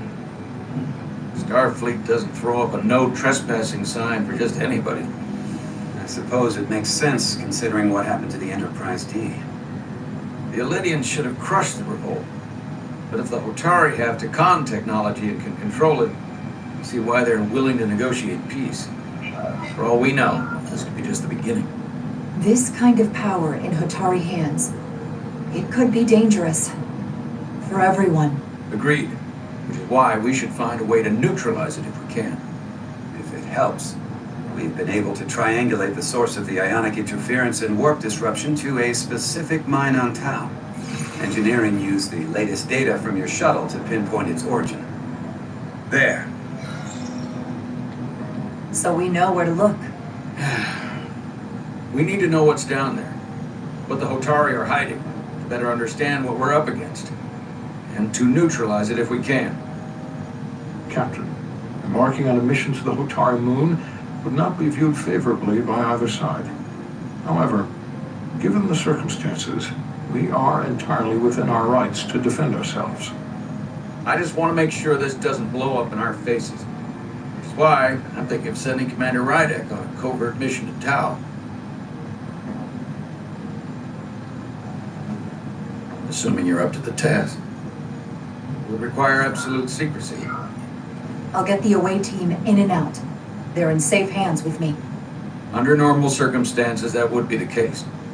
Given the sensitive nature of this incursion, I'm afraid you'll have to go it alone. I'm hoping Tylus can accompany you. The priority is to avoid detection. It's a calculated risk. The last thing we need is to get caught and then blamed for violating our neutrality, aggravating an already tense situation. We can't afford any mistakes. It's a risk we have to take. We need to know what we're up against. Agreed. And of course you'll have the full support of the Resolute throughout. We must take every precaution. Get in touch with Tylus and make the necessary arrangements as discreetly as possible. Bridge to Captain Solano. The Elydians have moved additional ships to the edge of the Hotari system.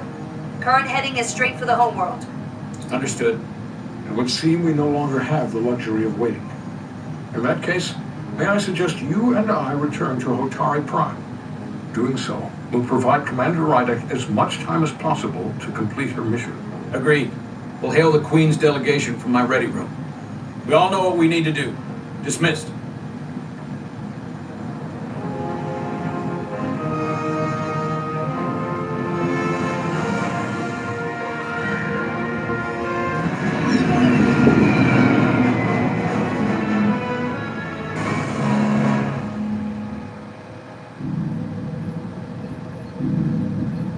Petty Officers Diaz and Edsolar, where is the crystal formation that you found in the shuttle? I have tasked Ensign Calloway with performing a full analysis of the tetrametric pulses. Security brought it to the containment lab. I was just there. They don't know anything about it. Security never checked it in. Miranda never got there? She's the one that had the crystal formation? Diaz, Tamaris.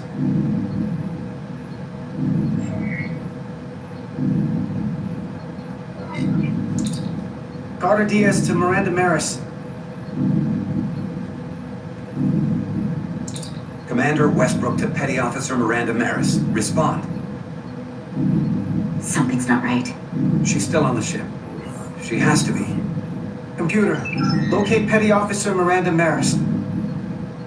Petty Officer Miranda Maris is in the isolinear storage array on Deck 5.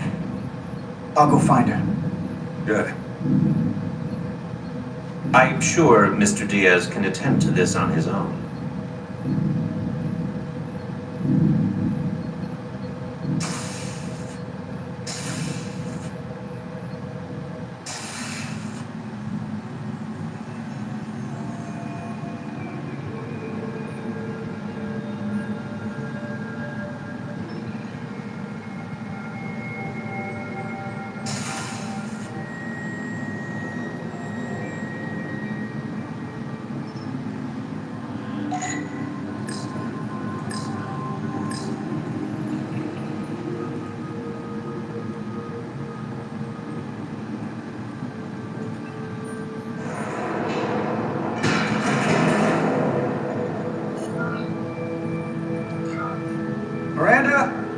You in here?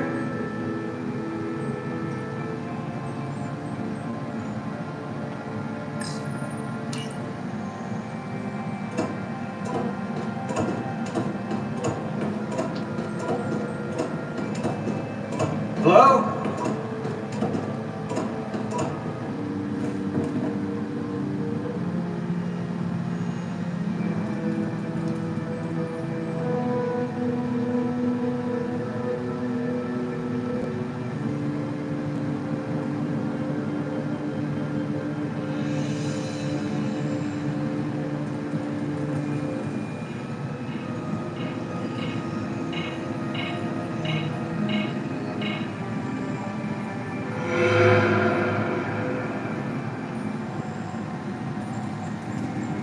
Hello? Hey!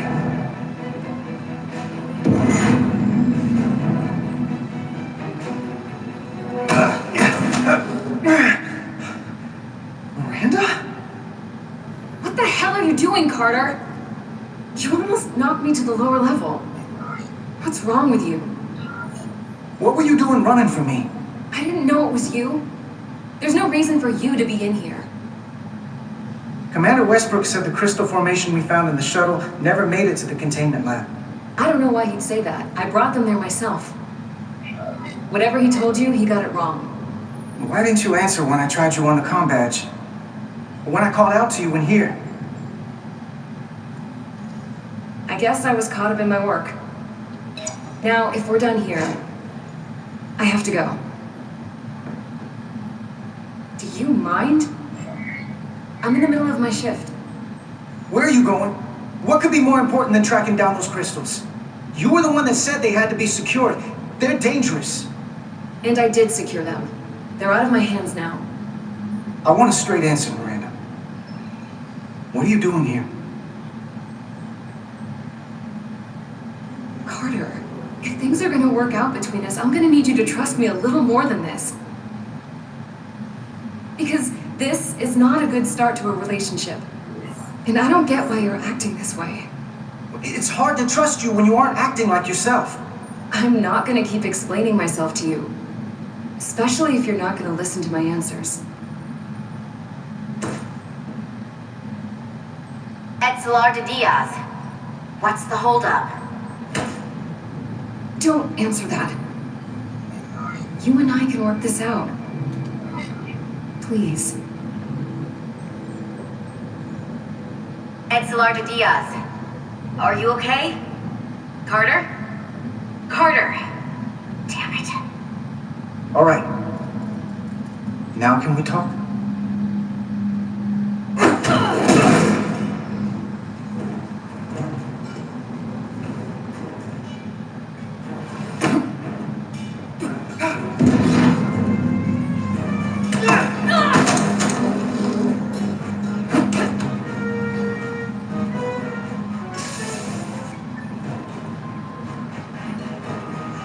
So I see you found each other.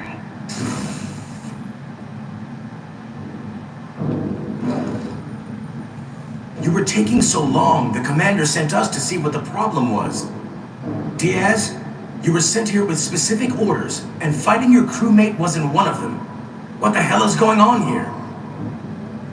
Let's just let them explain. I'd like to hear that, because I know what it looks like. She attacked me. That's ridiculous. And tried to get away with this. She was copying data onto it. I must have interrupted her when I came in. This drive is unauthorized. There are ISOs all over the floor. And that's why I was in here, investigating this situation. And when Carter came looking for me, we got our wires crossed. It wasn't anything more than that. Look, I wish I was wrong about this. That I was overreacting. More than anything. But I know what I saw. And it's not what she's saying. I can't believe this. I don't know what's going on here, but I think we need to call it into security. She can explain herself in the brig. Hold on a minute. We don't need to put this on anyone's permanent record. Miranda, maybe you're feeling out of sorts and we should head to sickbay so the doc can check you out? Yeah, I haven't felt right since I came back from Hotari. I think I should see the doctor. You two know her? If you really think she's not well, we can take her to sickbay first. But what I know is this is a security breach, and we should treat it as such. Please, just let me go see the doctor. This is Petty Officer Diaz. I need a security team to Deck 5. This is unbelievable.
Rydick here.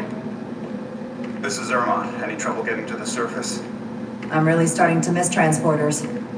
As long as this storm is around, you'd better learn to light shuttles. But if you can find the cause of the interference, we might be able to get back to transporting. As if I needed another incentive.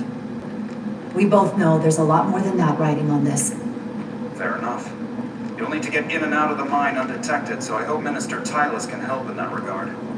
So do I. And to keep this covert, we'll refrain from contact unless absolutely necessary. Understood. Rydick out.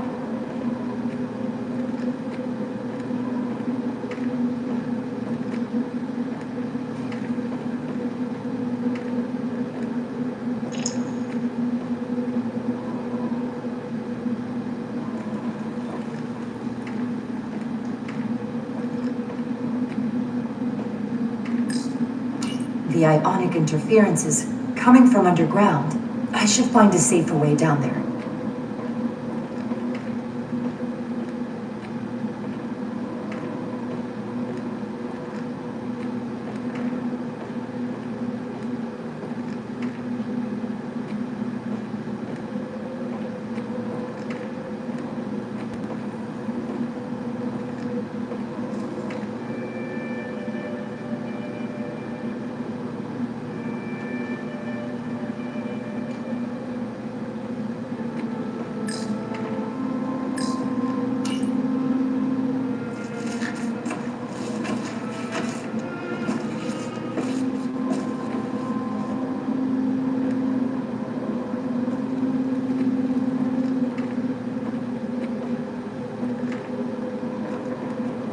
Saw your shuttle take off. Hopefully no one else did. It's good to see you. Even under these...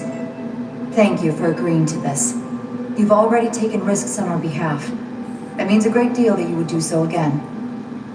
If it's for my people, no risk is too great. Lead the way. I'll fill you in on what we've learned about the situation. Follow me.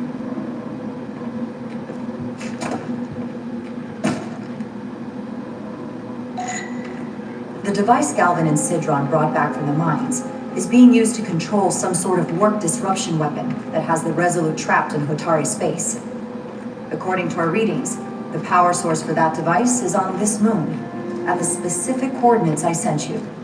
That sounds impossible. That explains the rumors of the Hotari controlling the ionic storm. We strongly suspect the device was created by an ancient empire known as the Takan. The Takan? Once the most powerful civilization in the galaxy, but they've been gone for over 600,000 years. It's hard to believe there's something like that on Tau. Which is why I need proof. If we find hard evidence that Galvin and his allies are hiding dangerous Takan technology, I can convince the Federation to let us intervene. Understood. We're almost there.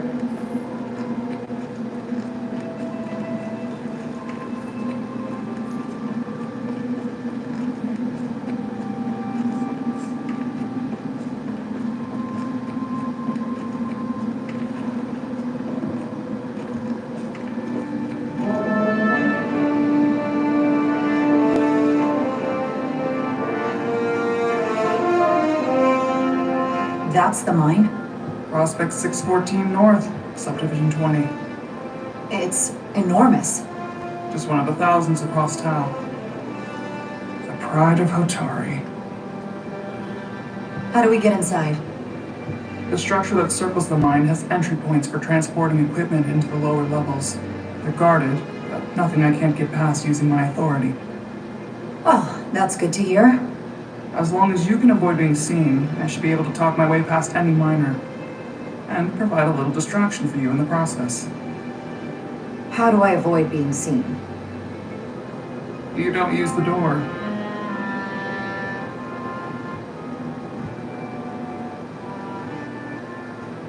How dare you!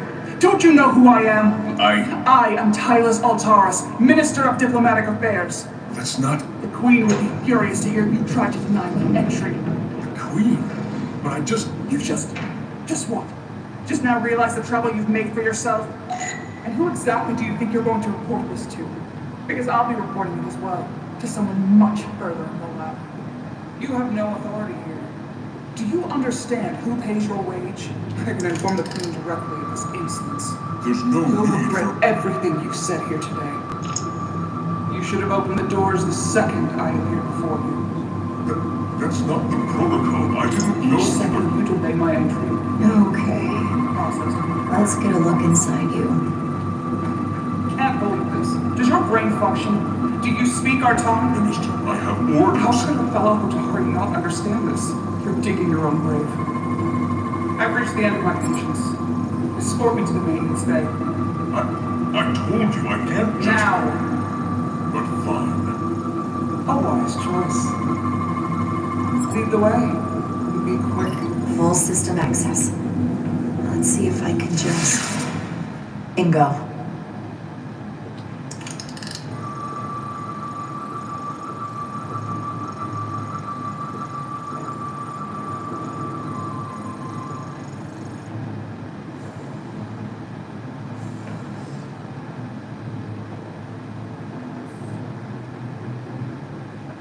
Better hurry. Not sure how long she can keep him busy.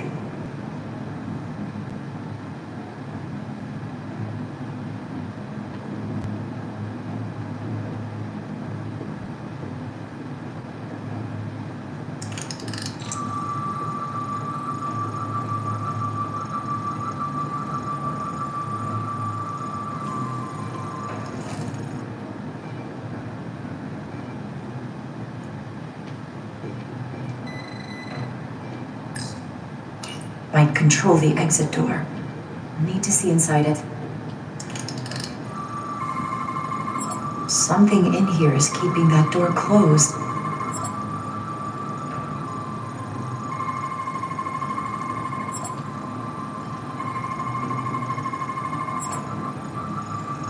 Got it. Should remove the security check on the door.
didn't come here to educate an imbecile on royal protocol. Of course not, Minister. So I will be about my business here, and you will take yourself out of my sight.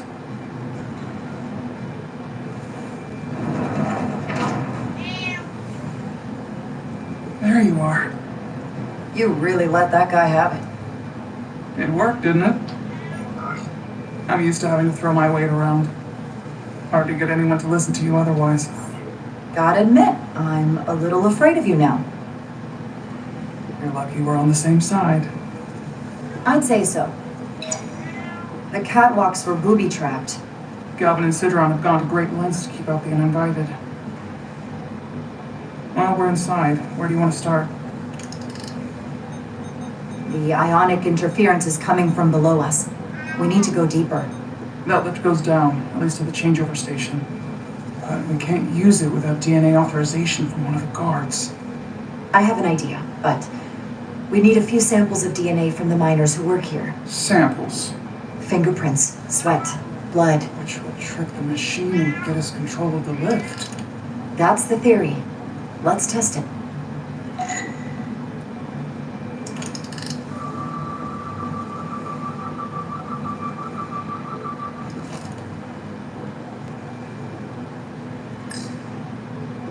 That's an enormous tractor beam. One of our strongest. The miners dump everything they find into the center, and the tractor beam moves it all up into the collector ship. You sound a little proud of it. The Illydians may have given us new tools, but the methods of excavation are all Hotari designed.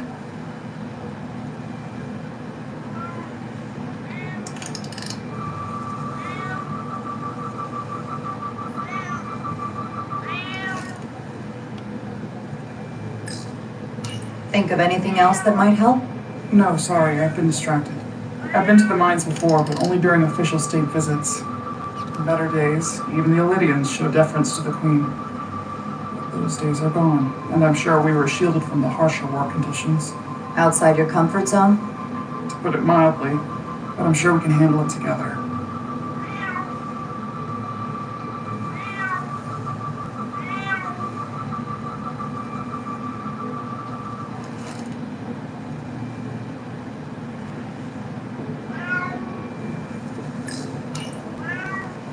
No luck. Unless this console thinks I'm a Hotari guard, it won't work. The guards work out of that building back there. I have some DNA.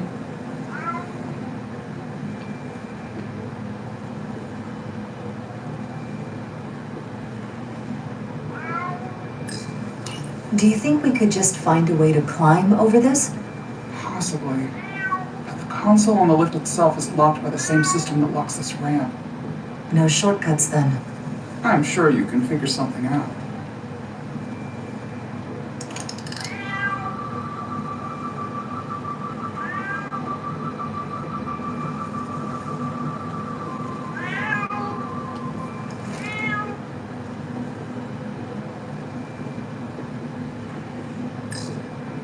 This facility doesn't seem well maintained.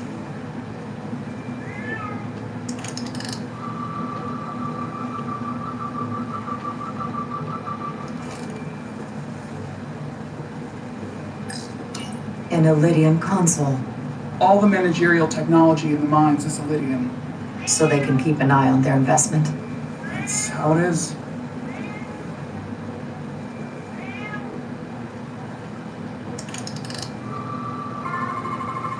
There's DNA on this console, but it's only partial. I can't use this. Maybe because we're outside. The weather out here could dilute any DNA samples. What about inside that structure? That's where the workers spend most of their time. Good idea.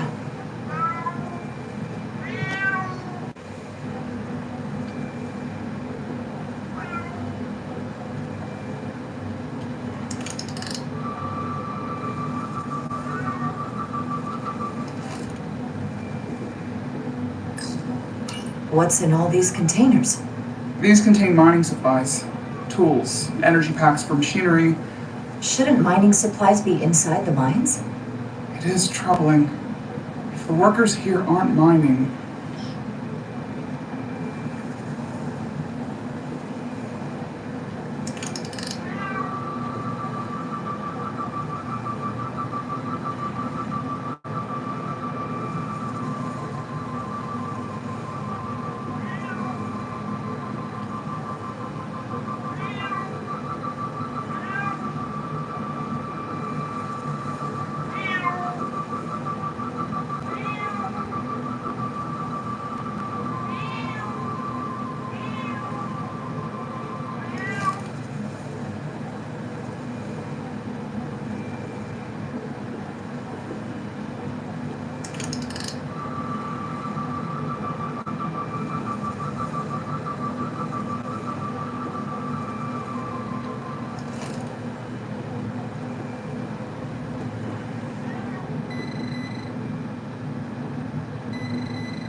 Wow, that is a lot of DNA.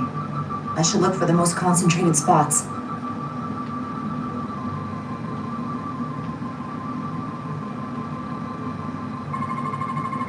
Not concentrated enough. I should try somewhere else.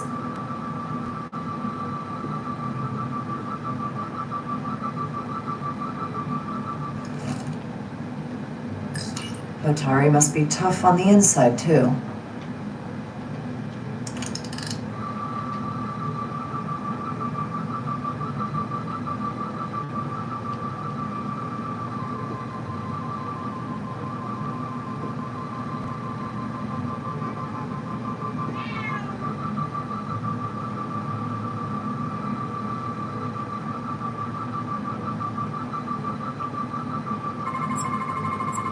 I can use this.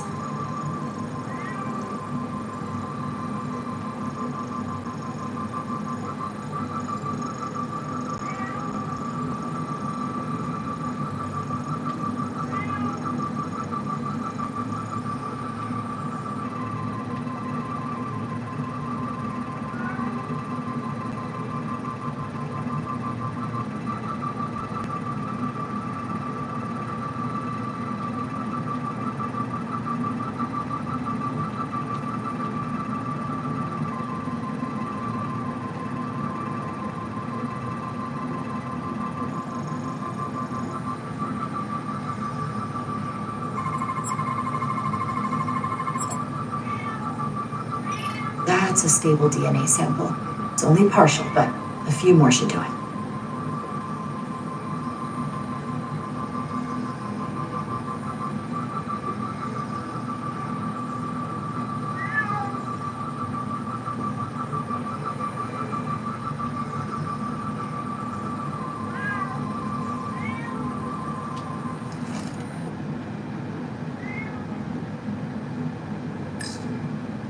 Hygiene clearly isn't a priority down here.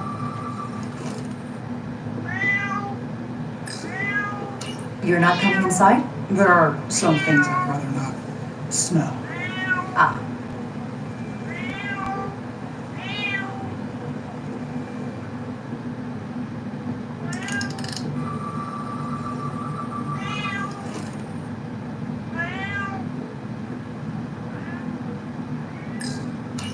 If they eat in here, it's likely there's some DNA in the room. Almost looks like coffee. Almost. I'll have some Ractogino when I get back to the ship. Leftovers. I should give this a scan. Some kind of glowing mineral being used as a light source. Might want one of these for my cabin, actually. There's gotta be stable DNA here.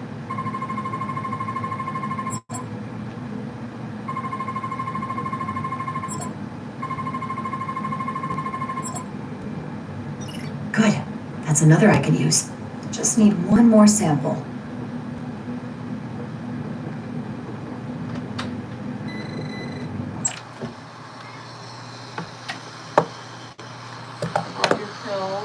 Thank you. You let Cheesy out my mouth because it's your turn. Oh, I didn't let him out. Oh, okay. Yes. Because it's your turn to spend time with him. Yeah. Okay. Okay, you're gonna take it after? Yes. Okay, I'll get that tomorrow, okay? Get Cheesy? No, I'll get the plate. You can just put it up here, okay? Okay. What did you fix it? Huh? What did you fix? The cake? What do you mean, what did I fix the cake? Nothing. It's fine.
This'll work.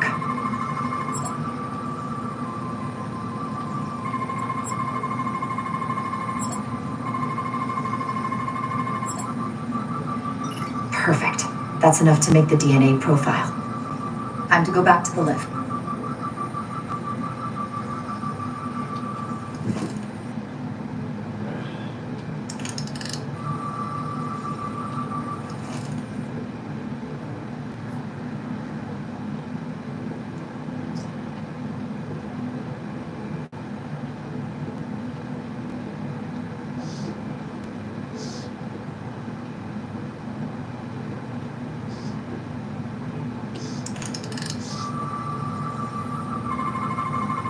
Not enough. Gotta keep looking.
It worked. Theory proven. I'll get it started.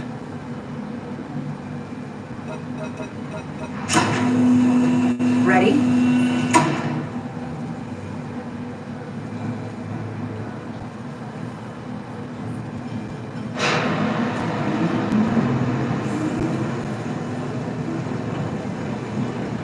I'm a little afraid of what we might find down there. We'll be okay. I've survived worse than this. Well, I haven't. But I'll put my faith in you. For now.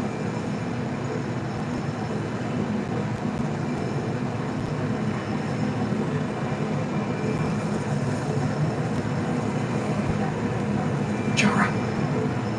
No, stay back. There's a guard at the station. You'll have to hide.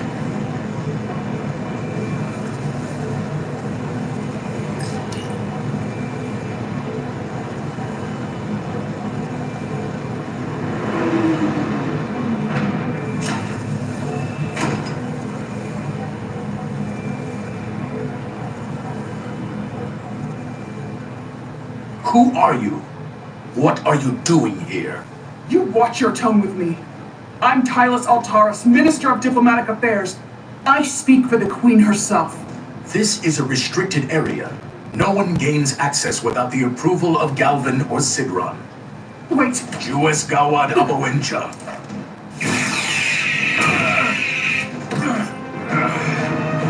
Are you all right? I don't know. Are you injured? No, I thought if I could talk my way through like always, I'd be fine, but I'm a diplomat. This isn't what I do. I've never even fired a weapon. Tylus, you can do this.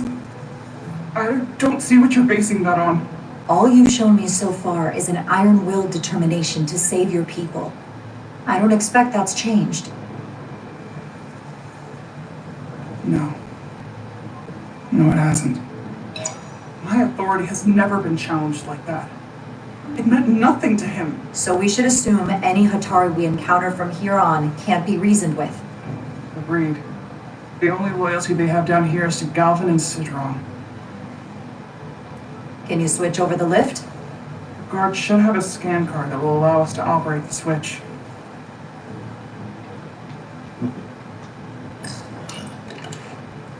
Got it.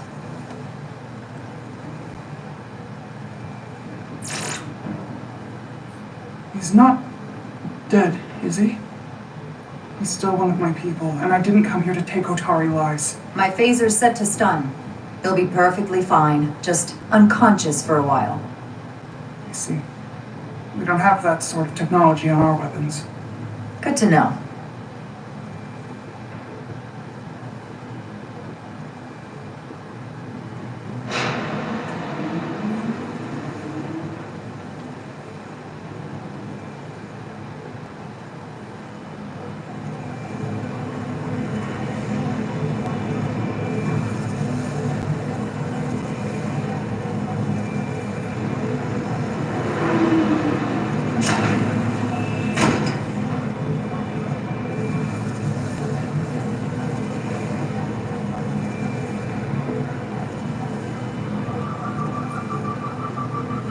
The energy readings are emanating from this tunnel.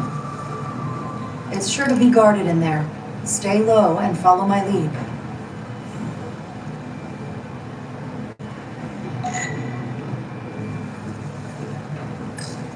Is that all dilithium?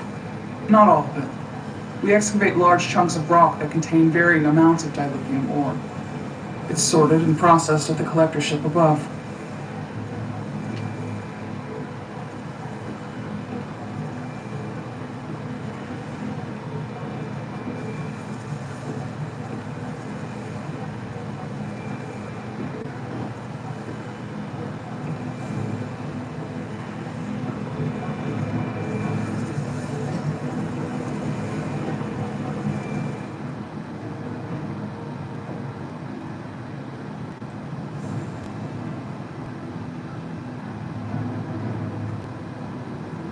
More guards.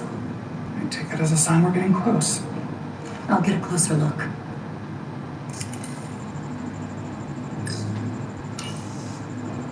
Looks like they've improvised a barrier. Yes, we must be getting closer.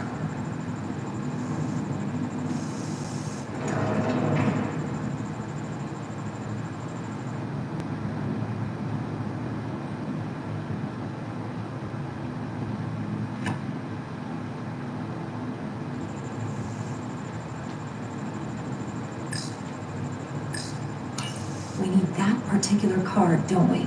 I'm afraid so.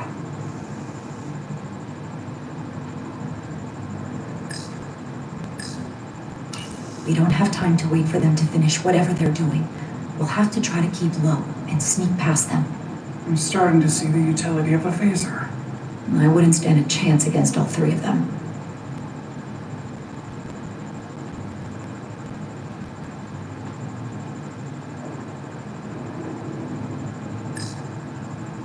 Can you open that door? Not without that scan card. I don't like our options here.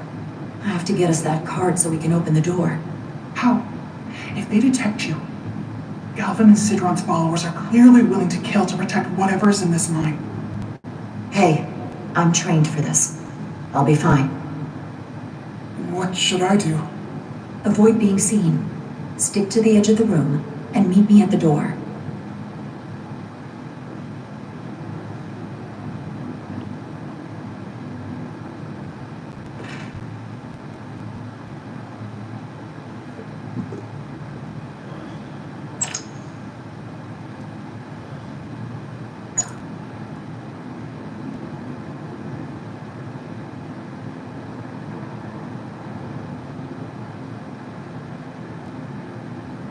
Almost done here.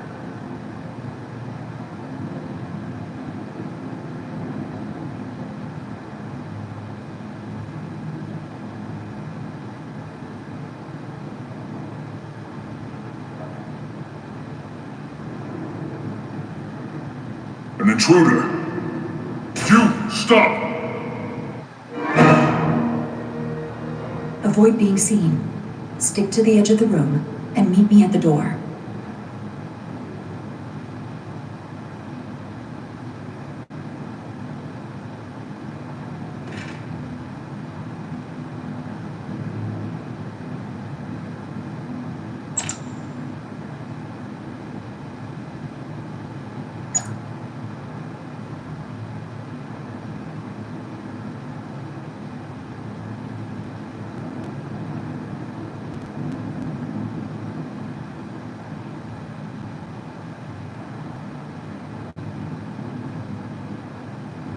You're finished! Avoid being seen. Stick to the edge of the room and meet me at the door.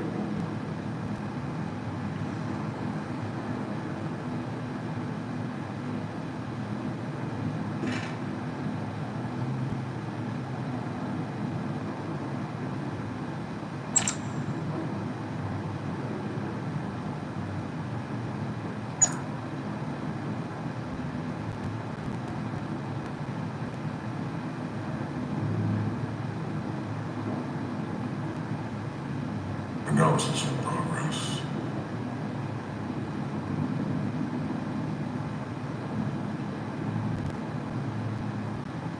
The Illyrians will try something else. They saw our power, our resolve. They're terrified of us.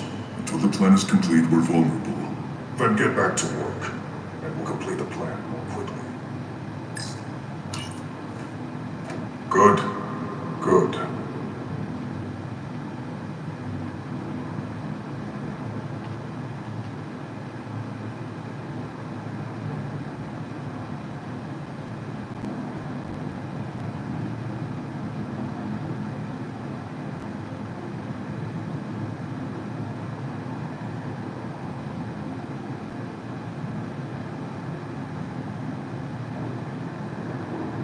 Anyone who prevents our destiny shall be eliminated.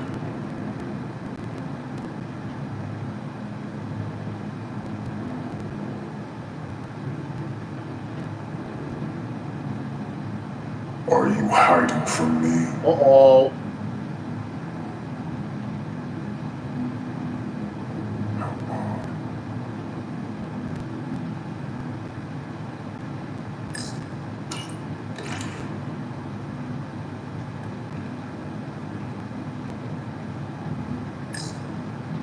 An intruder! Guess I was wrong. How long is Galvin going to make us wait? I'm not worried. He's let us well so far. It's a miracle we're even here. We've been waiting for so long. Patience, brother. We'll get our chance. It's inevitable after all. Then it is.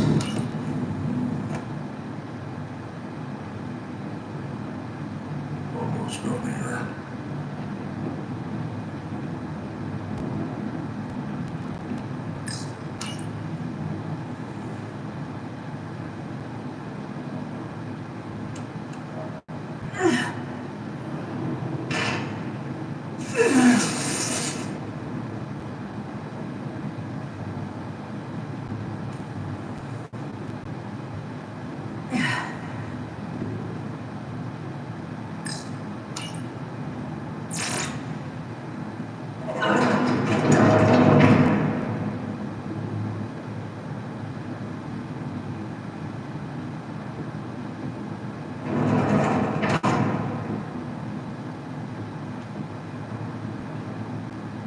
Stay close.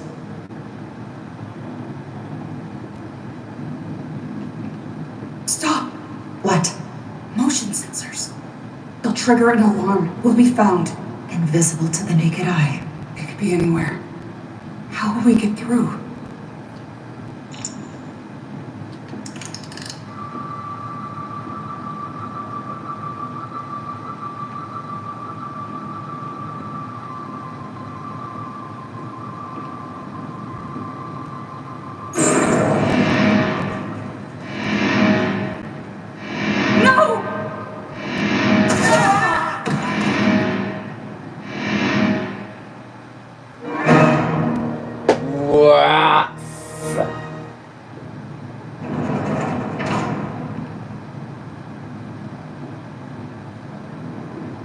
Stay close. You are not supposed to get caught red-handed. Stop! What? Motion sensors. They'll trigger an alarm. We'll be found. Invisible to the naked eye. It could be anywhere. How will we get through?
This. It's where the uprising started.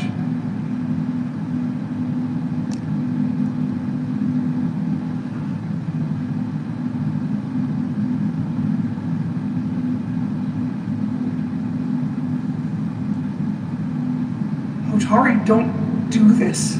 We defend ourselves, but we don't kill on this scale, this level of savagery. There's no such thing as a bloodless rebellion. I don't know if we should keep going. So much death. If you're going to lose your nerve, you can stay behind. I'll finish the mission and save your people by myself. No. No, I told you. We Otari are stubborn people. We keep going. You go first. Whatever happened here, it made the Elydians abandon the mines. Let's find out what they're so scared of.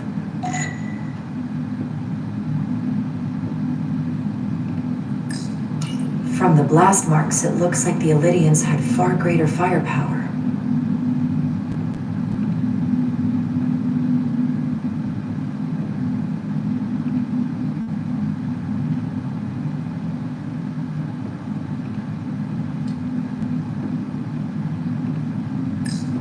The Hatari fortified the side of the room opposite the door.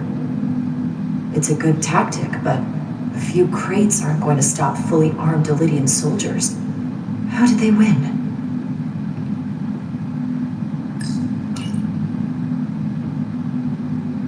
The Elydians shot to kill.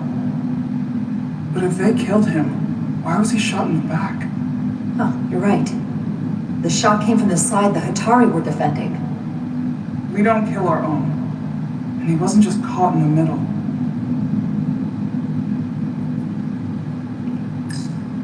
Killed by the same crystallization as the Elydian.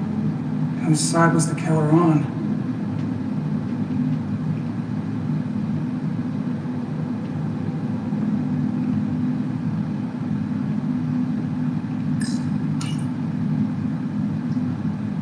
Tylus, you may not want to look down there. I've come too far to... What is this? They've been dumping bodies down here.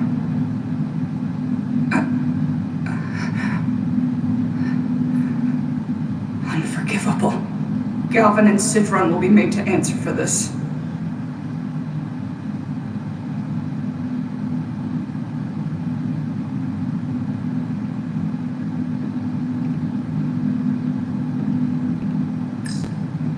More of these crystals. Another of my people dead.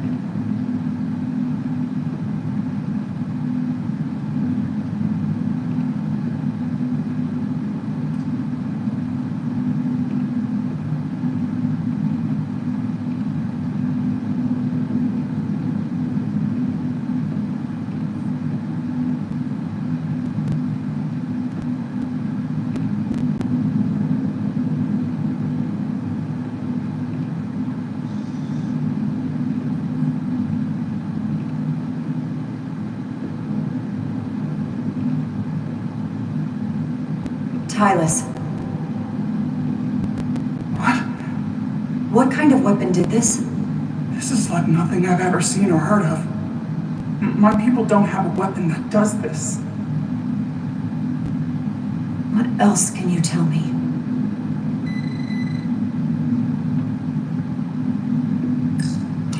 Footprints. Elydian boots.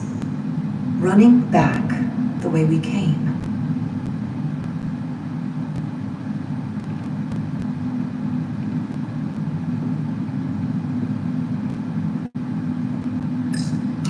Is this the effects of an Elydian disruptor? Yes. Disruptors are cruel weapons.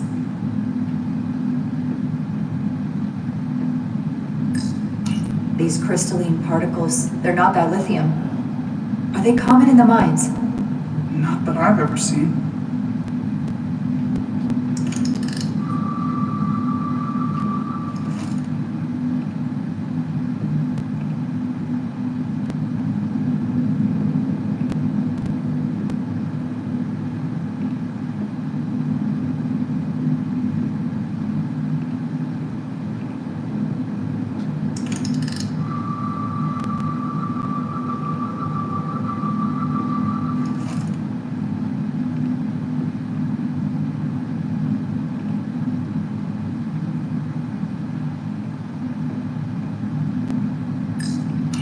Hatari and Elydian. Both sides took a beating.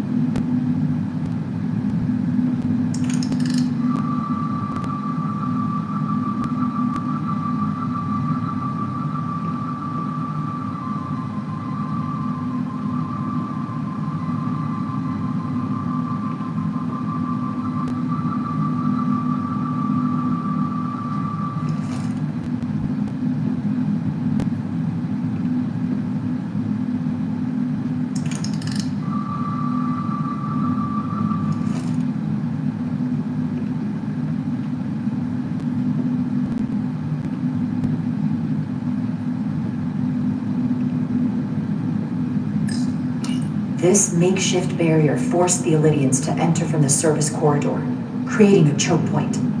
Quite the advanced tactic for a species that's never waged war.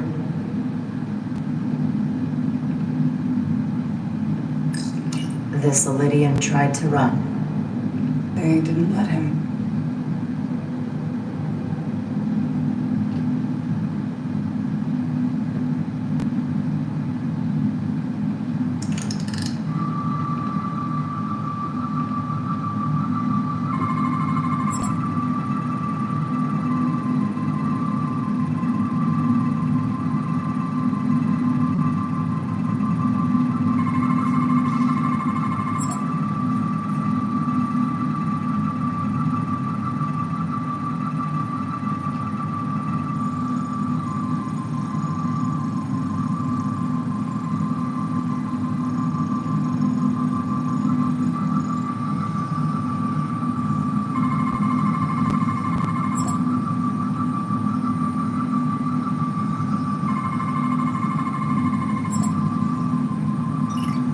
What an awful way to die.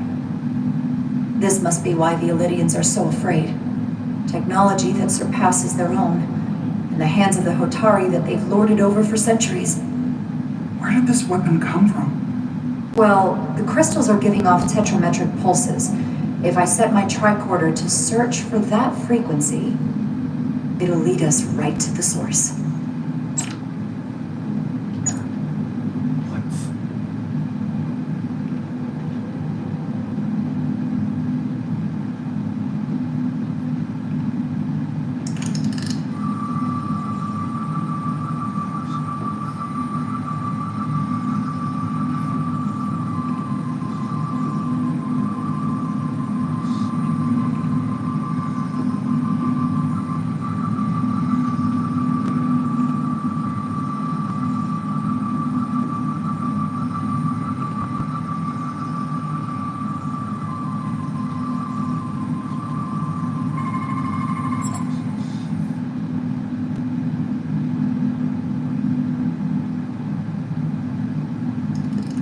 Think they parked this here on purpose?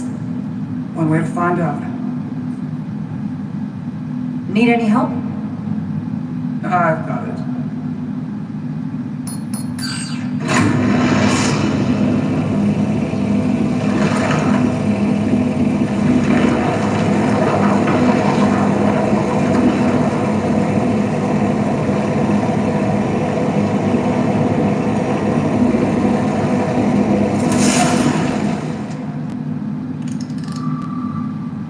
This concentration of tetrametric radiation has never been recorded. Whatever they're hiding, it's right through here.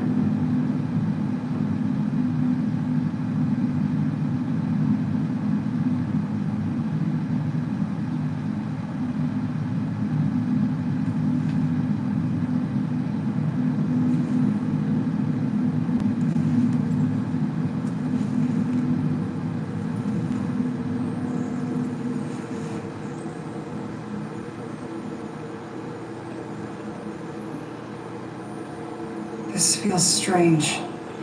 The crystals are increasing, growing outward, replacing the soil.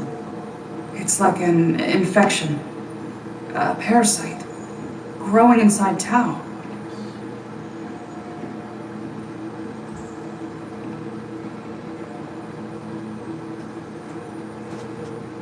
Incredible.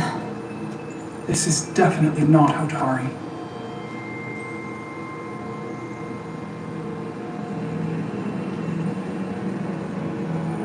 It's the remnants of the Takan Empire.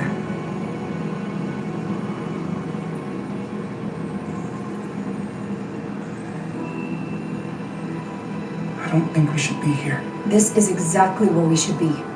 Every strange thing we've seen in this system, it might all come from this room. We need to learn everything we can.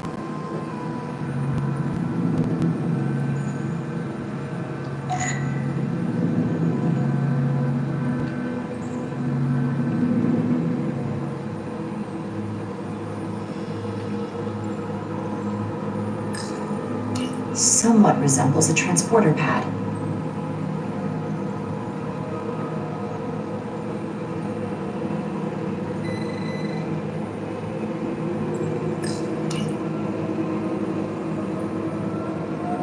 Look familiar? It's almost identical to the console Galvin has hidden in the palace. It looks like a control surface.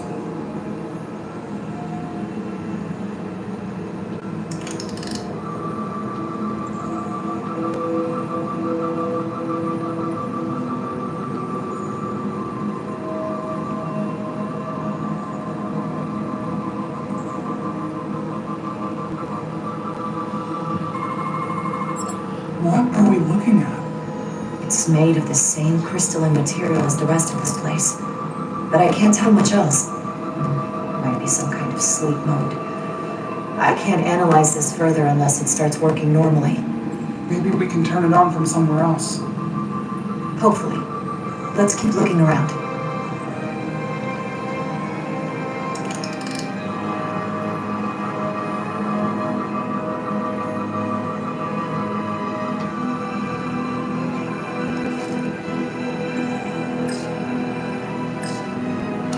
How are you holding up?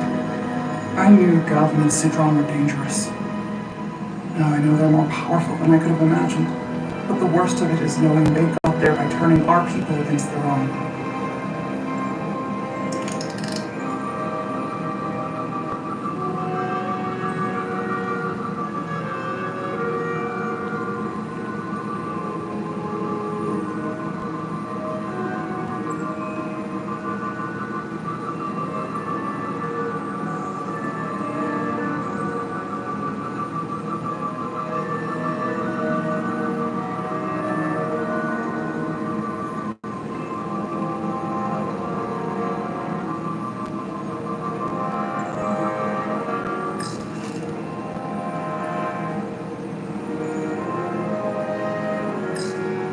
This place feels wrong. I'll get what I need, and we can get out of here. Thank you.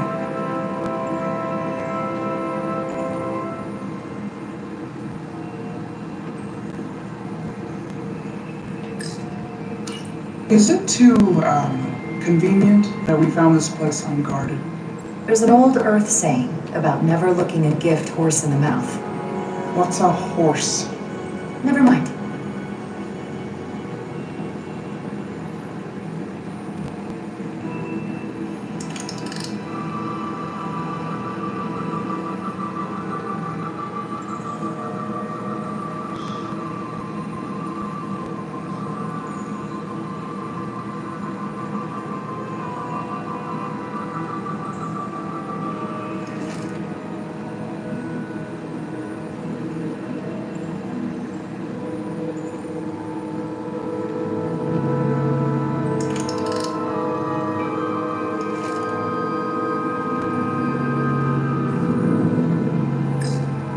Can your device read this? It can roughly translate the words, but we don't have enough Draconian language on record to understand how it's structured. Oh well.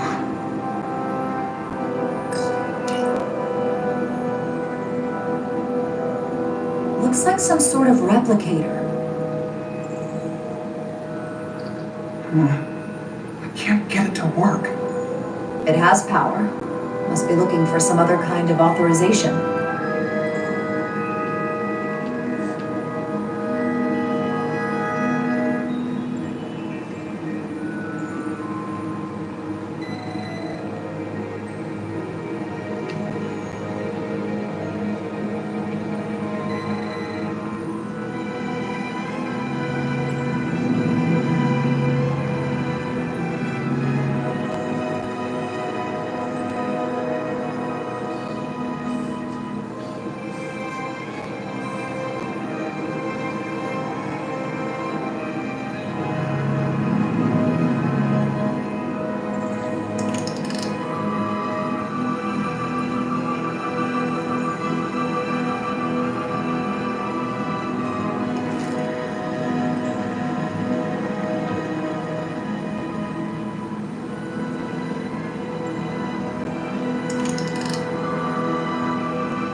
Crystallized lithium compound.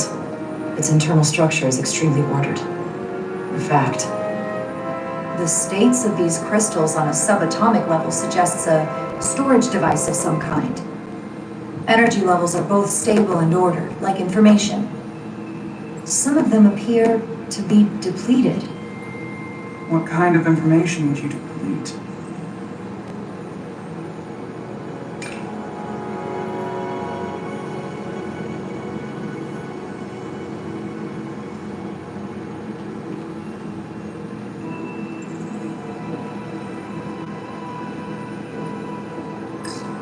Why are these all over the floor?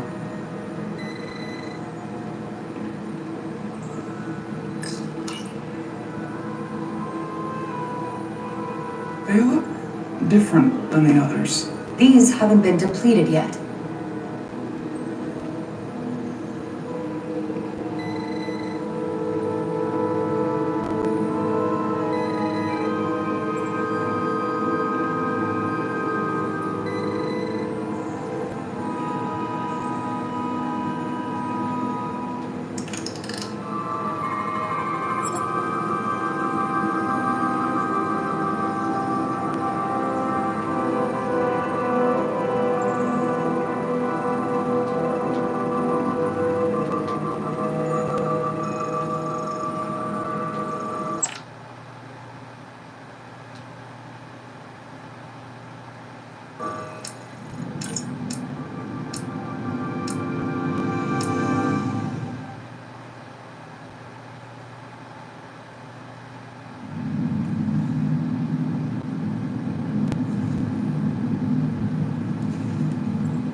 This feels strange. The crystals are increasing, growing outward, replacing the soil. It's like an infection, a parasite. Incredible. This is definitely not Hotari.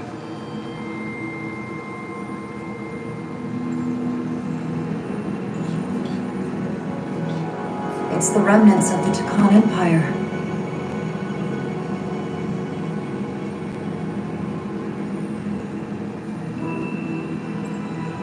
I don't think we should be here. This is exactly where we should be.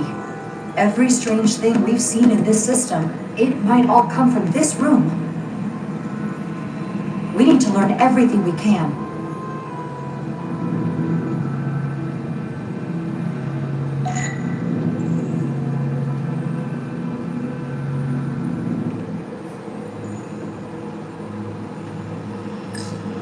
Somewhat resembles a transporter pad.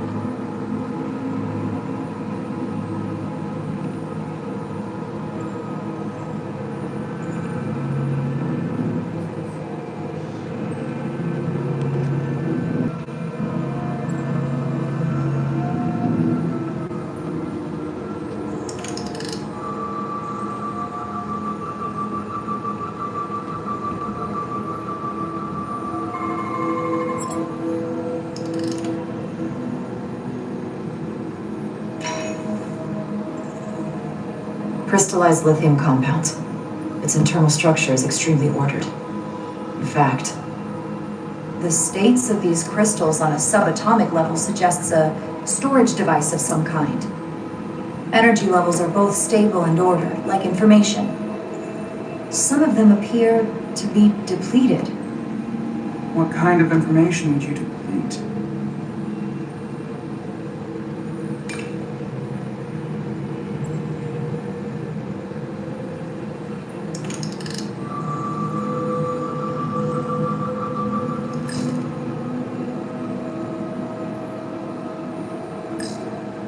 Why are these all over the floor?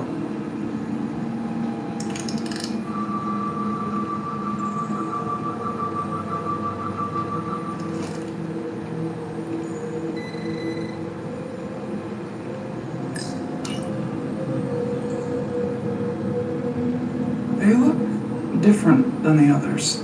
These haven't been depleted yet.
This suggests there's some type of complex life form contained within each crystal. Life form? There's something alive in these tiny crystals? That's what it says, but hard to imagine how that's possible.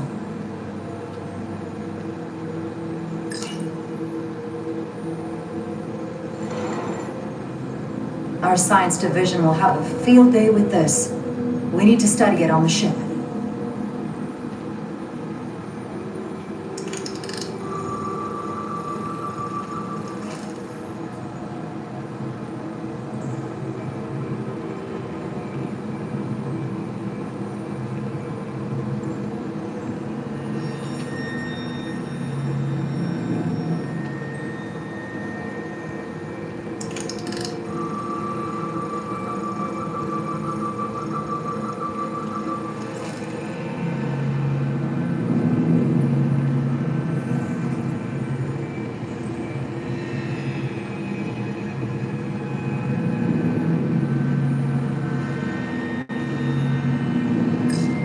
Can your device read this?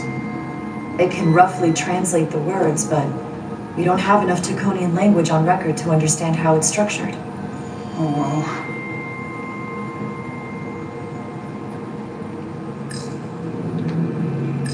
How are you holding up? I knew Galvin and Zidron were dangerous. Now I know they're more powerful than I could have imagined. But the worst of it is knowing they got there by turning our people against their own.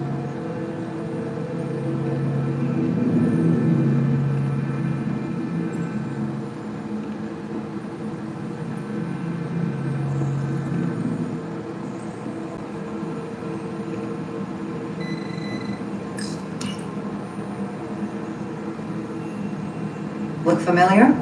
It's almost identical to the console Galvin has hidden in the palace. It looks like a control surface.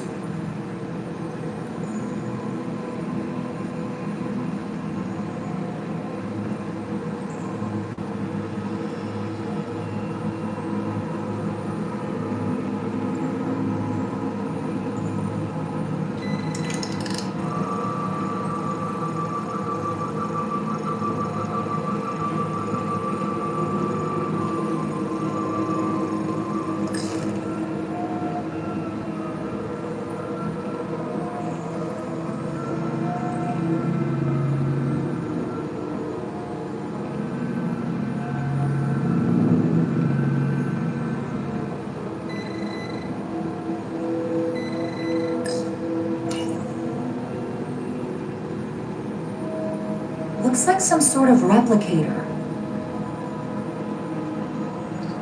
I can't get it to work. It has power. Must be looking for some other kind of authorization.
What are we looking at? It's made of the same crystalline material as the rest of this place. But I can't tell much else. Might be some kind of sleep mode. I can't analyze this further unless it starts working normally. Maybe we can turn it on from somewhere else. Hopefully. Let's keep looking around.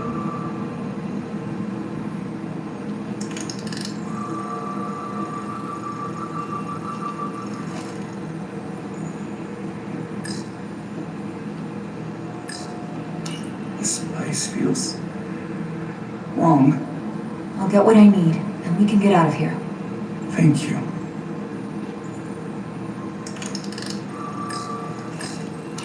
Is it too, convenient that we found this place unguarded? There's an old Earth saying about never looking a gift horse in the mouth. What's a horse? Never mind.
What is it?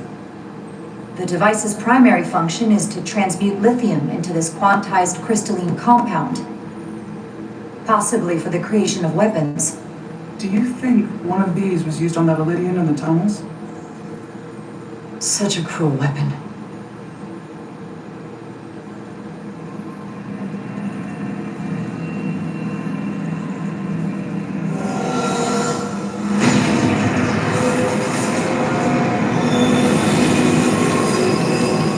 Jara?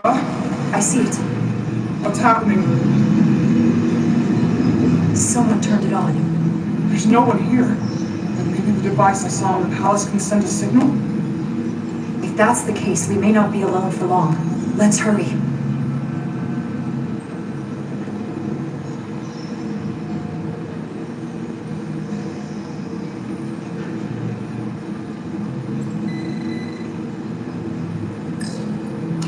I can feel the power coming off it.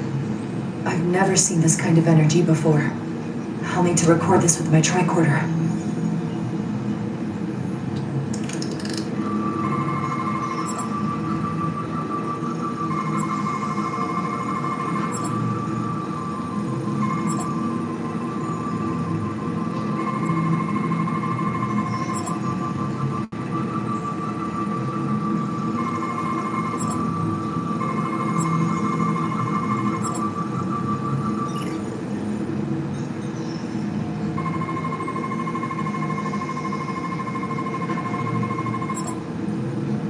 This can't be right.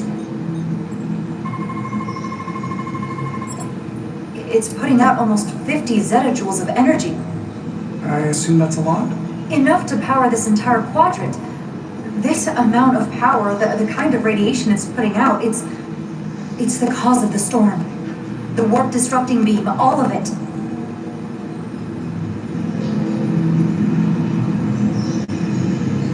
What do we do now? We get back to the Resolute. They have to know about this. Come on, let's...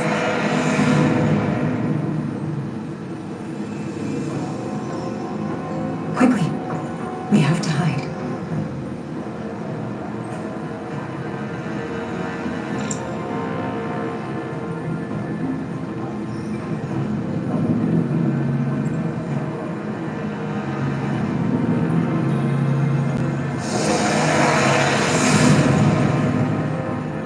Outrageous! I demand you let me go! No need to complain. You're about to receive a gift beyond your wildest imagination.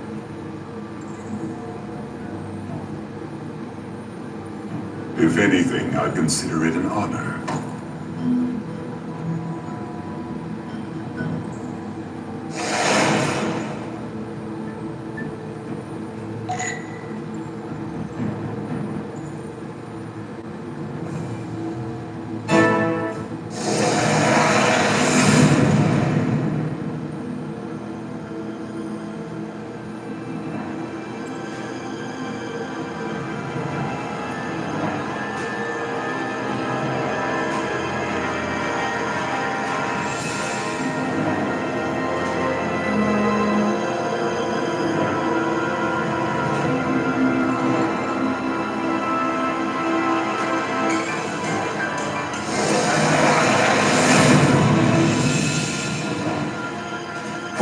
What is that?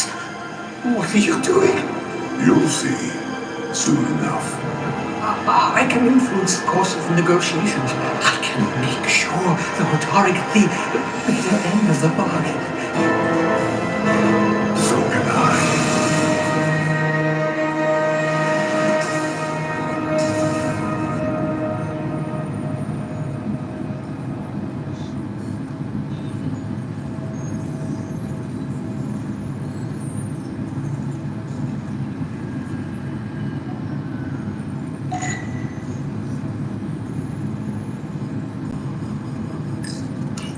She said anything?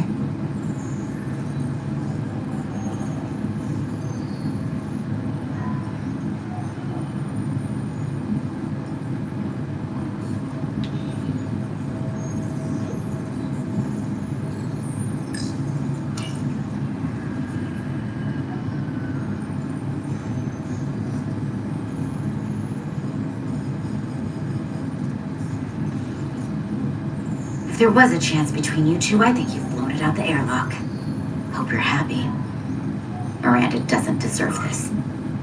We're supposed to be her friends. What did you want me to do? I wanted to bring her to sick bay. You weren't there until the very end.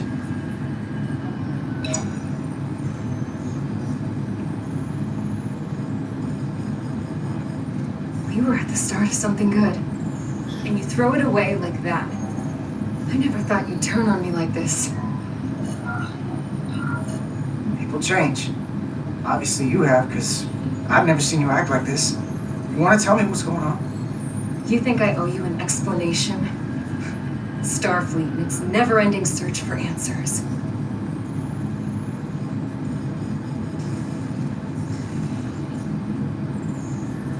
Tried to find the other members of the security team that went to Otari, but they're missing.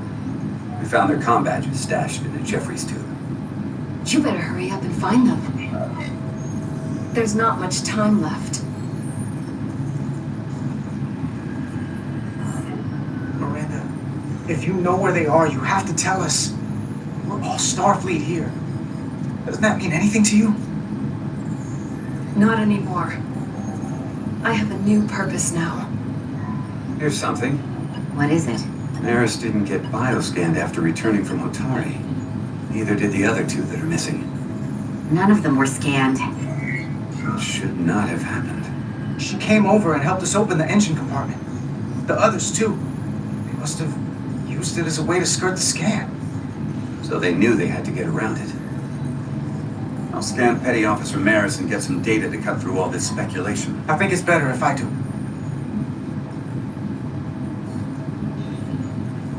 Open up too.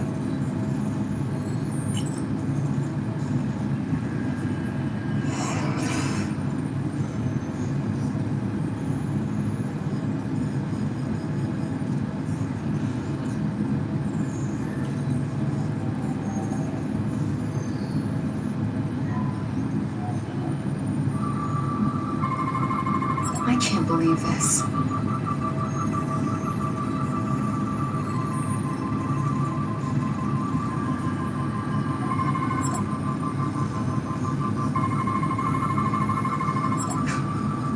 Ridiculous.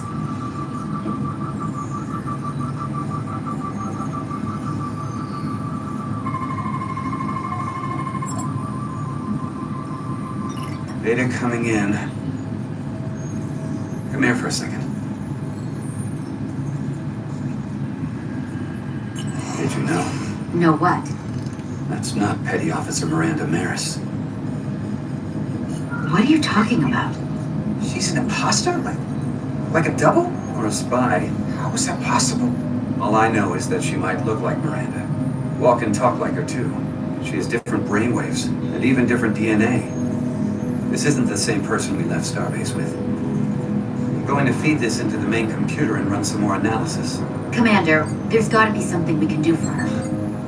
This is incredible. By some process we don't yet understand, Miranda's body is being rewritten. Her mind has been remapped to another personality, and her DNA is resequencing. I'm not sure the extent of it, but it appears to be pervasive. Someone has taken over and is bioforming her. That's a crude way to describe it. Bioforming. This is a problem. A big one. Who are you? I'm Miranda, but so much more.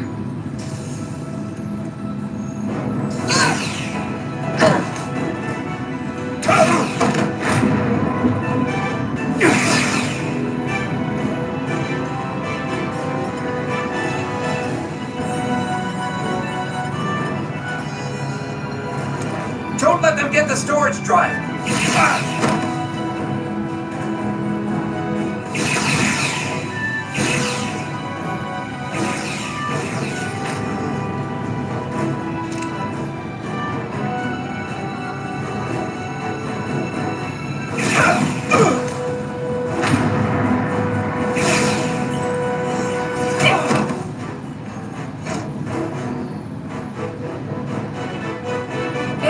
this text?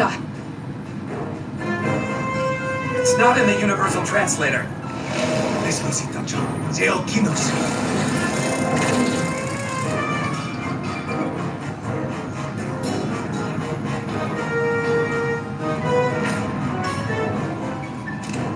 Who the hell are you? We are the Scions of the Flame. Stop her! They're getting away! Shoot her!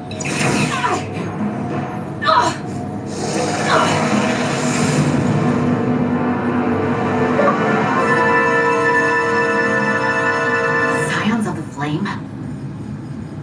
I don't like the sound of that.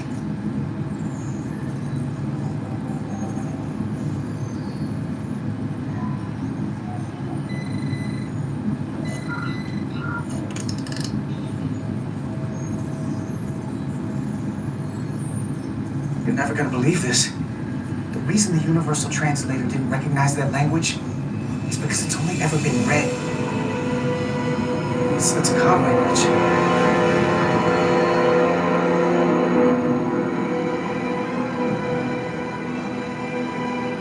Get your filthy Hotari hands off me!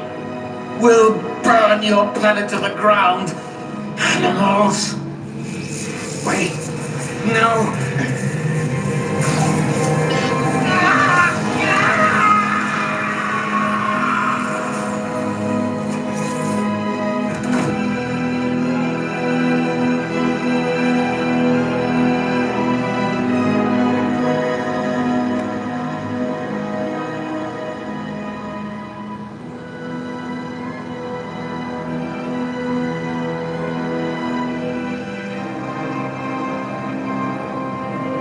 Rise, brother.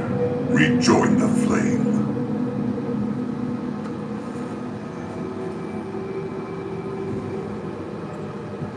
This can only mean our time has come. I'm only sorry I couldn't find the more suitable host for you. All in good time. This is only the beginning. They're working together? An Elidian and a Hotari? They did something to him.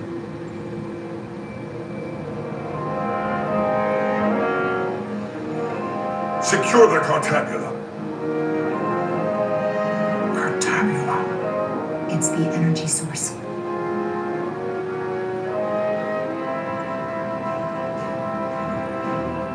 Spread out.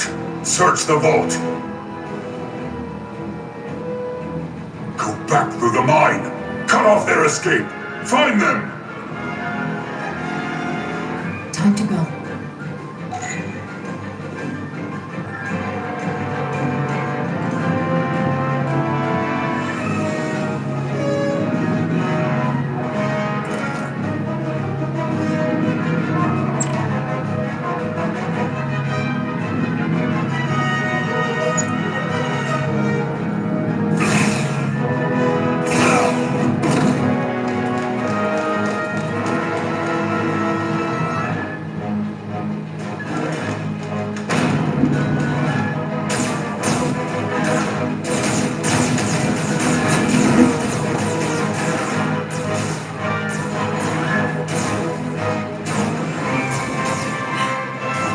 We're trapped. They're blocking the only exit.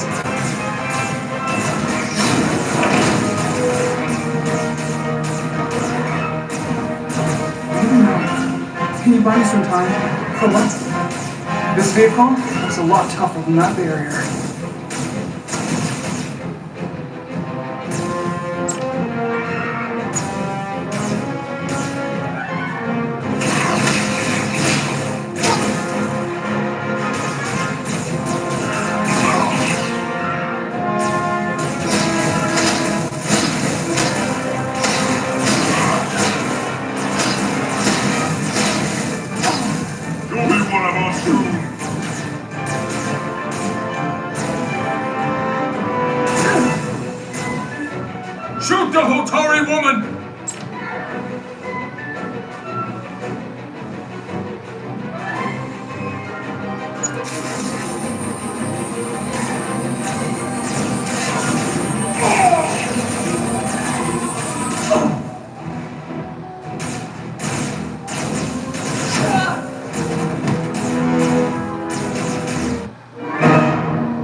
blocking the only exit.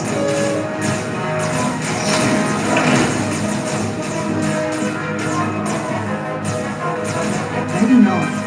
Can you buy me some time? For what? This vehicle looks a lot tougher than that barrier.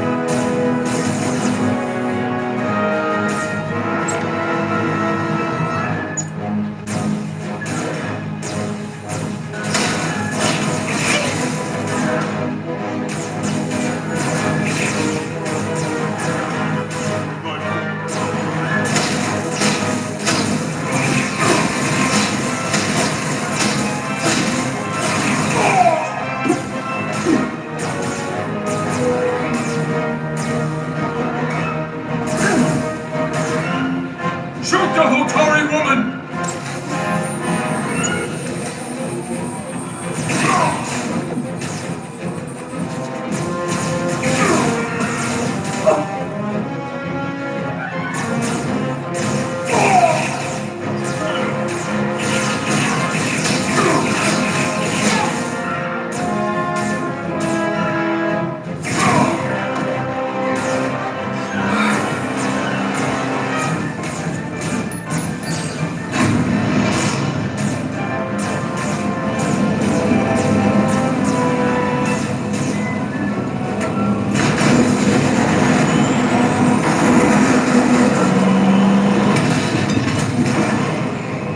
Chara!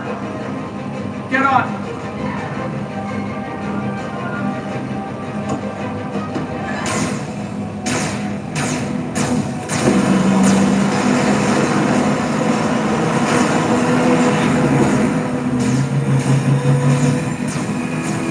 Hold on to something!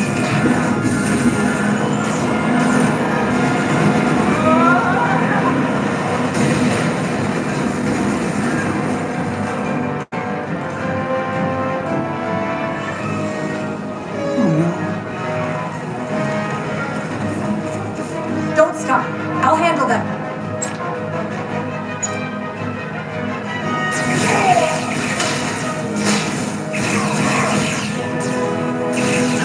Shoot the one driving the machine!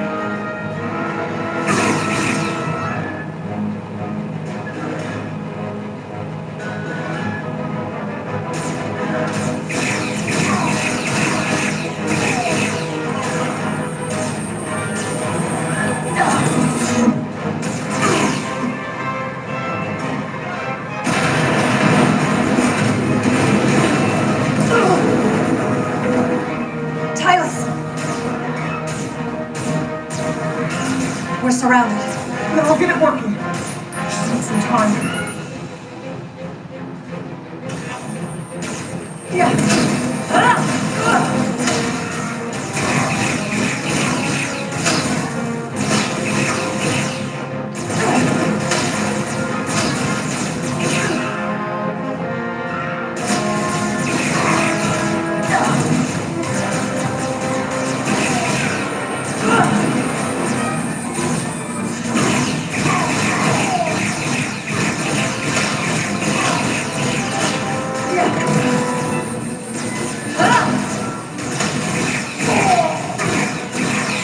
Here we go.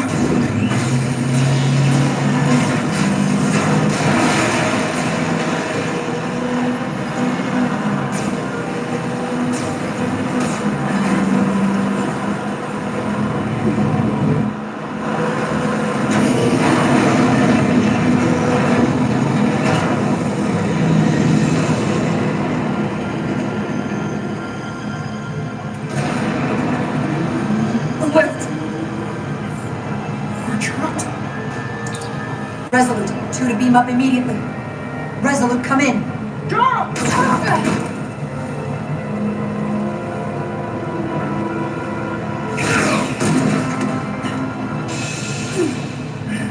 Are you all right? I think so. It hurts.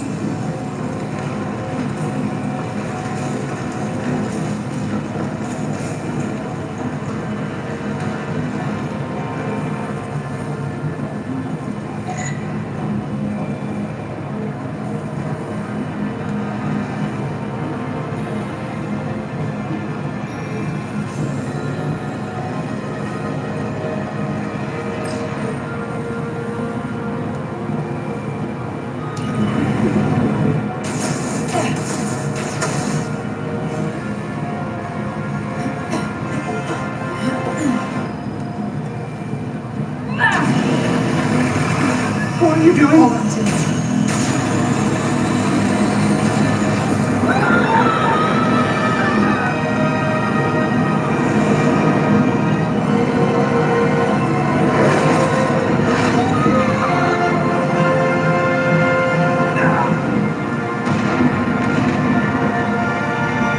Commander, we read you, but there's too much interference. Transporters still can't get a lock.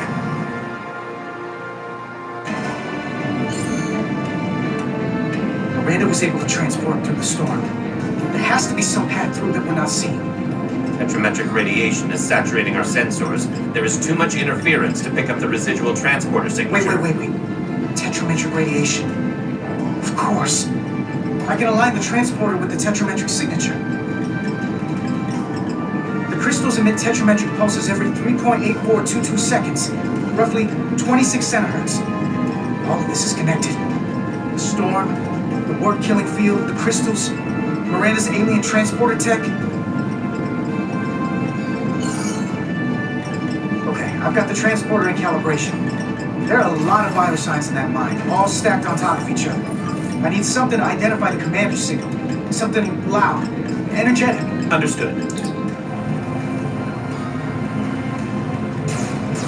Commander Rydek, we have penetrated the storm's interference, but we are unable to pinpoint your signature. We need you to generate a high-energy event to help us. High-energy event. Got it. Tylus, are you still with me? I am. Good. I'm going to shoot my phaser at some dilithium to cause a piezoelectric rupture. What? Or signal flare.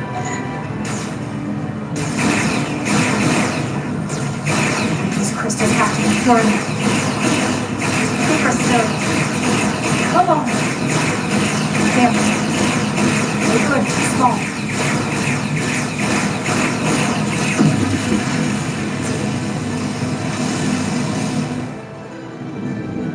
Whoa! Dilithium explosion. Is that energetic enough? More than enough. I can lock onto their biosigns now.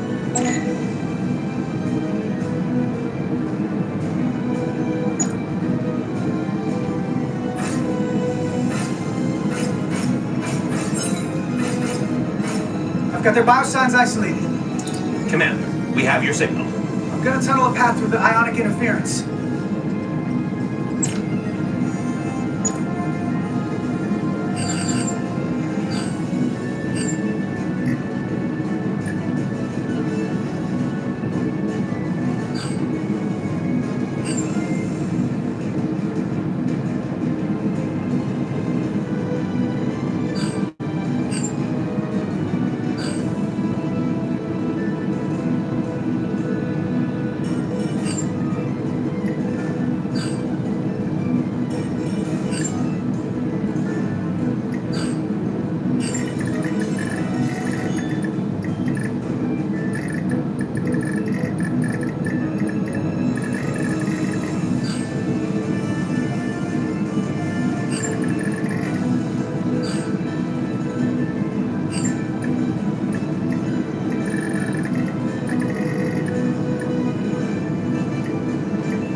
Got a path. Just gotta calibrate the signal.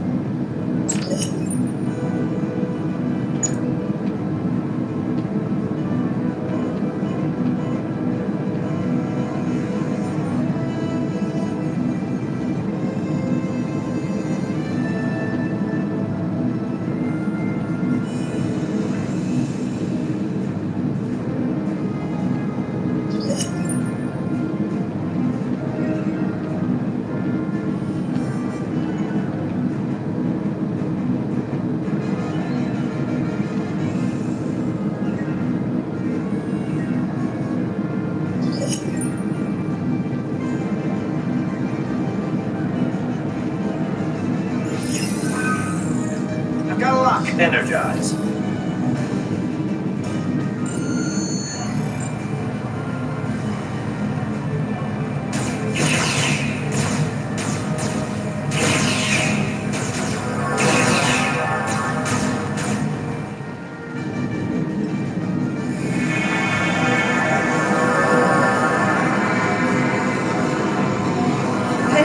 Diaz! We're losing her! The pattern is degrading. Can you hold the signal? I'm trying.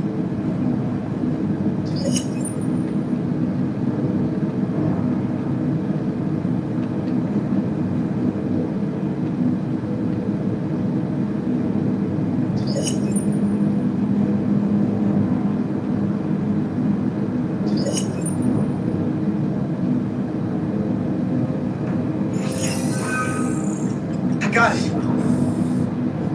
Come on.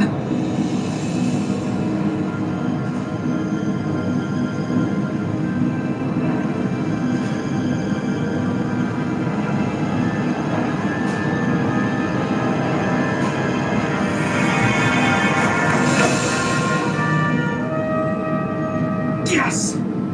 Get her to sickbay. Captain Solano and Ambassador Spock have just returned from Hotari. Take a look at that. Rydick, I need you on the bridge, now.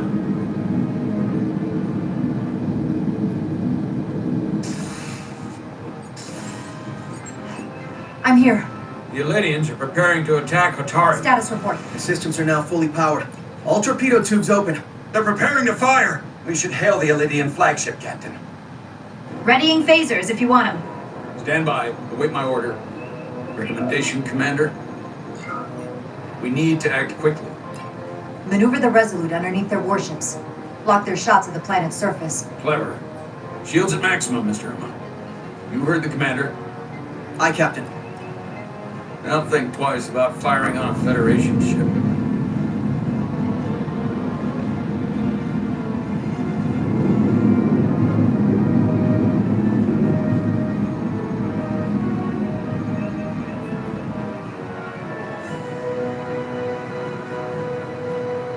The Elydians.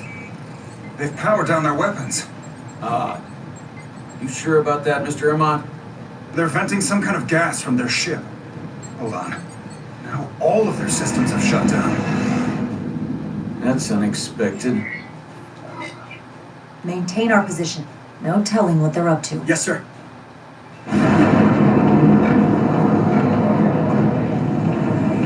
What's happening? There's an energy dampening field coming from the Tau moon. Take us out of range. Aye, Captain.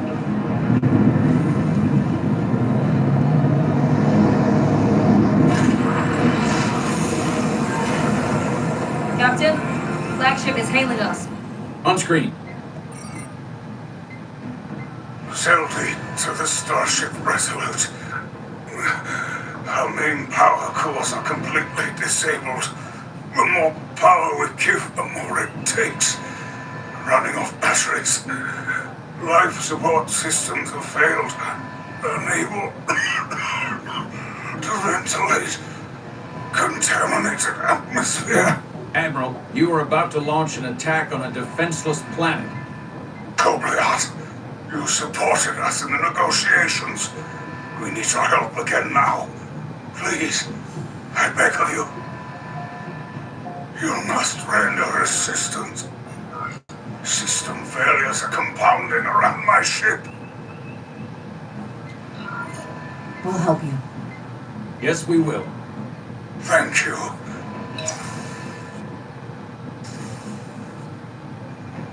Admiral, excuse us while we devise a rescue plan.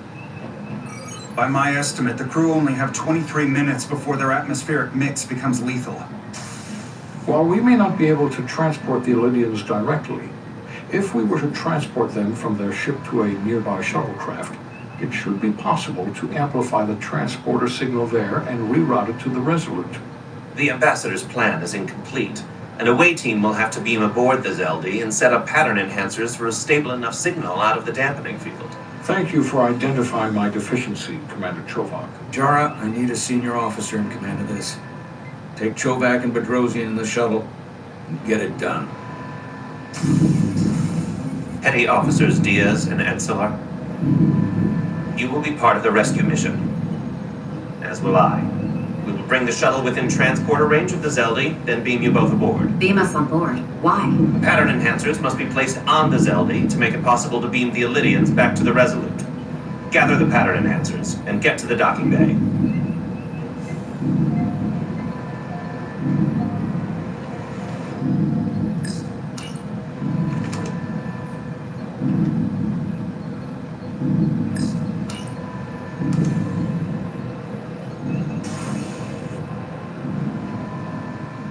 We're going on the wrong mission. What's that? We're going to rescue the Elydians, the people that oppress the Hotari, when we should be going to rescue Miranda. This thing that's happened to Miranda is like the Trill symbiosis joining, only worse. And I've seen too many people I care about wiped away by some greater entity to stand by while the same thing happens to her. I wanted no part of it then, and I won't stand for it now. Your body's stolen and used like puppets. It won't be easy. She's gonna fight us every step of the way. We've seen that. Remember, it's not her that's fighting us. I know. But right now, we've got other lives to save. Yeah.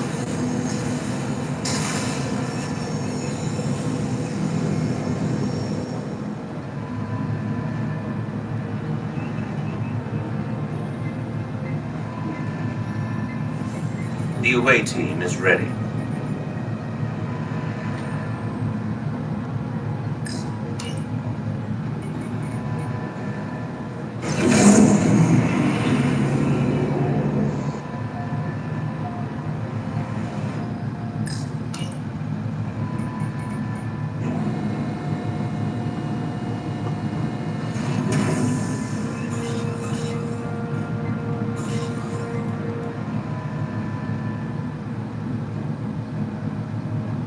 Resolute to shuttlecraft Melville. You're cleared for takeoff. Acknowledged, Resolute. Melville taking off.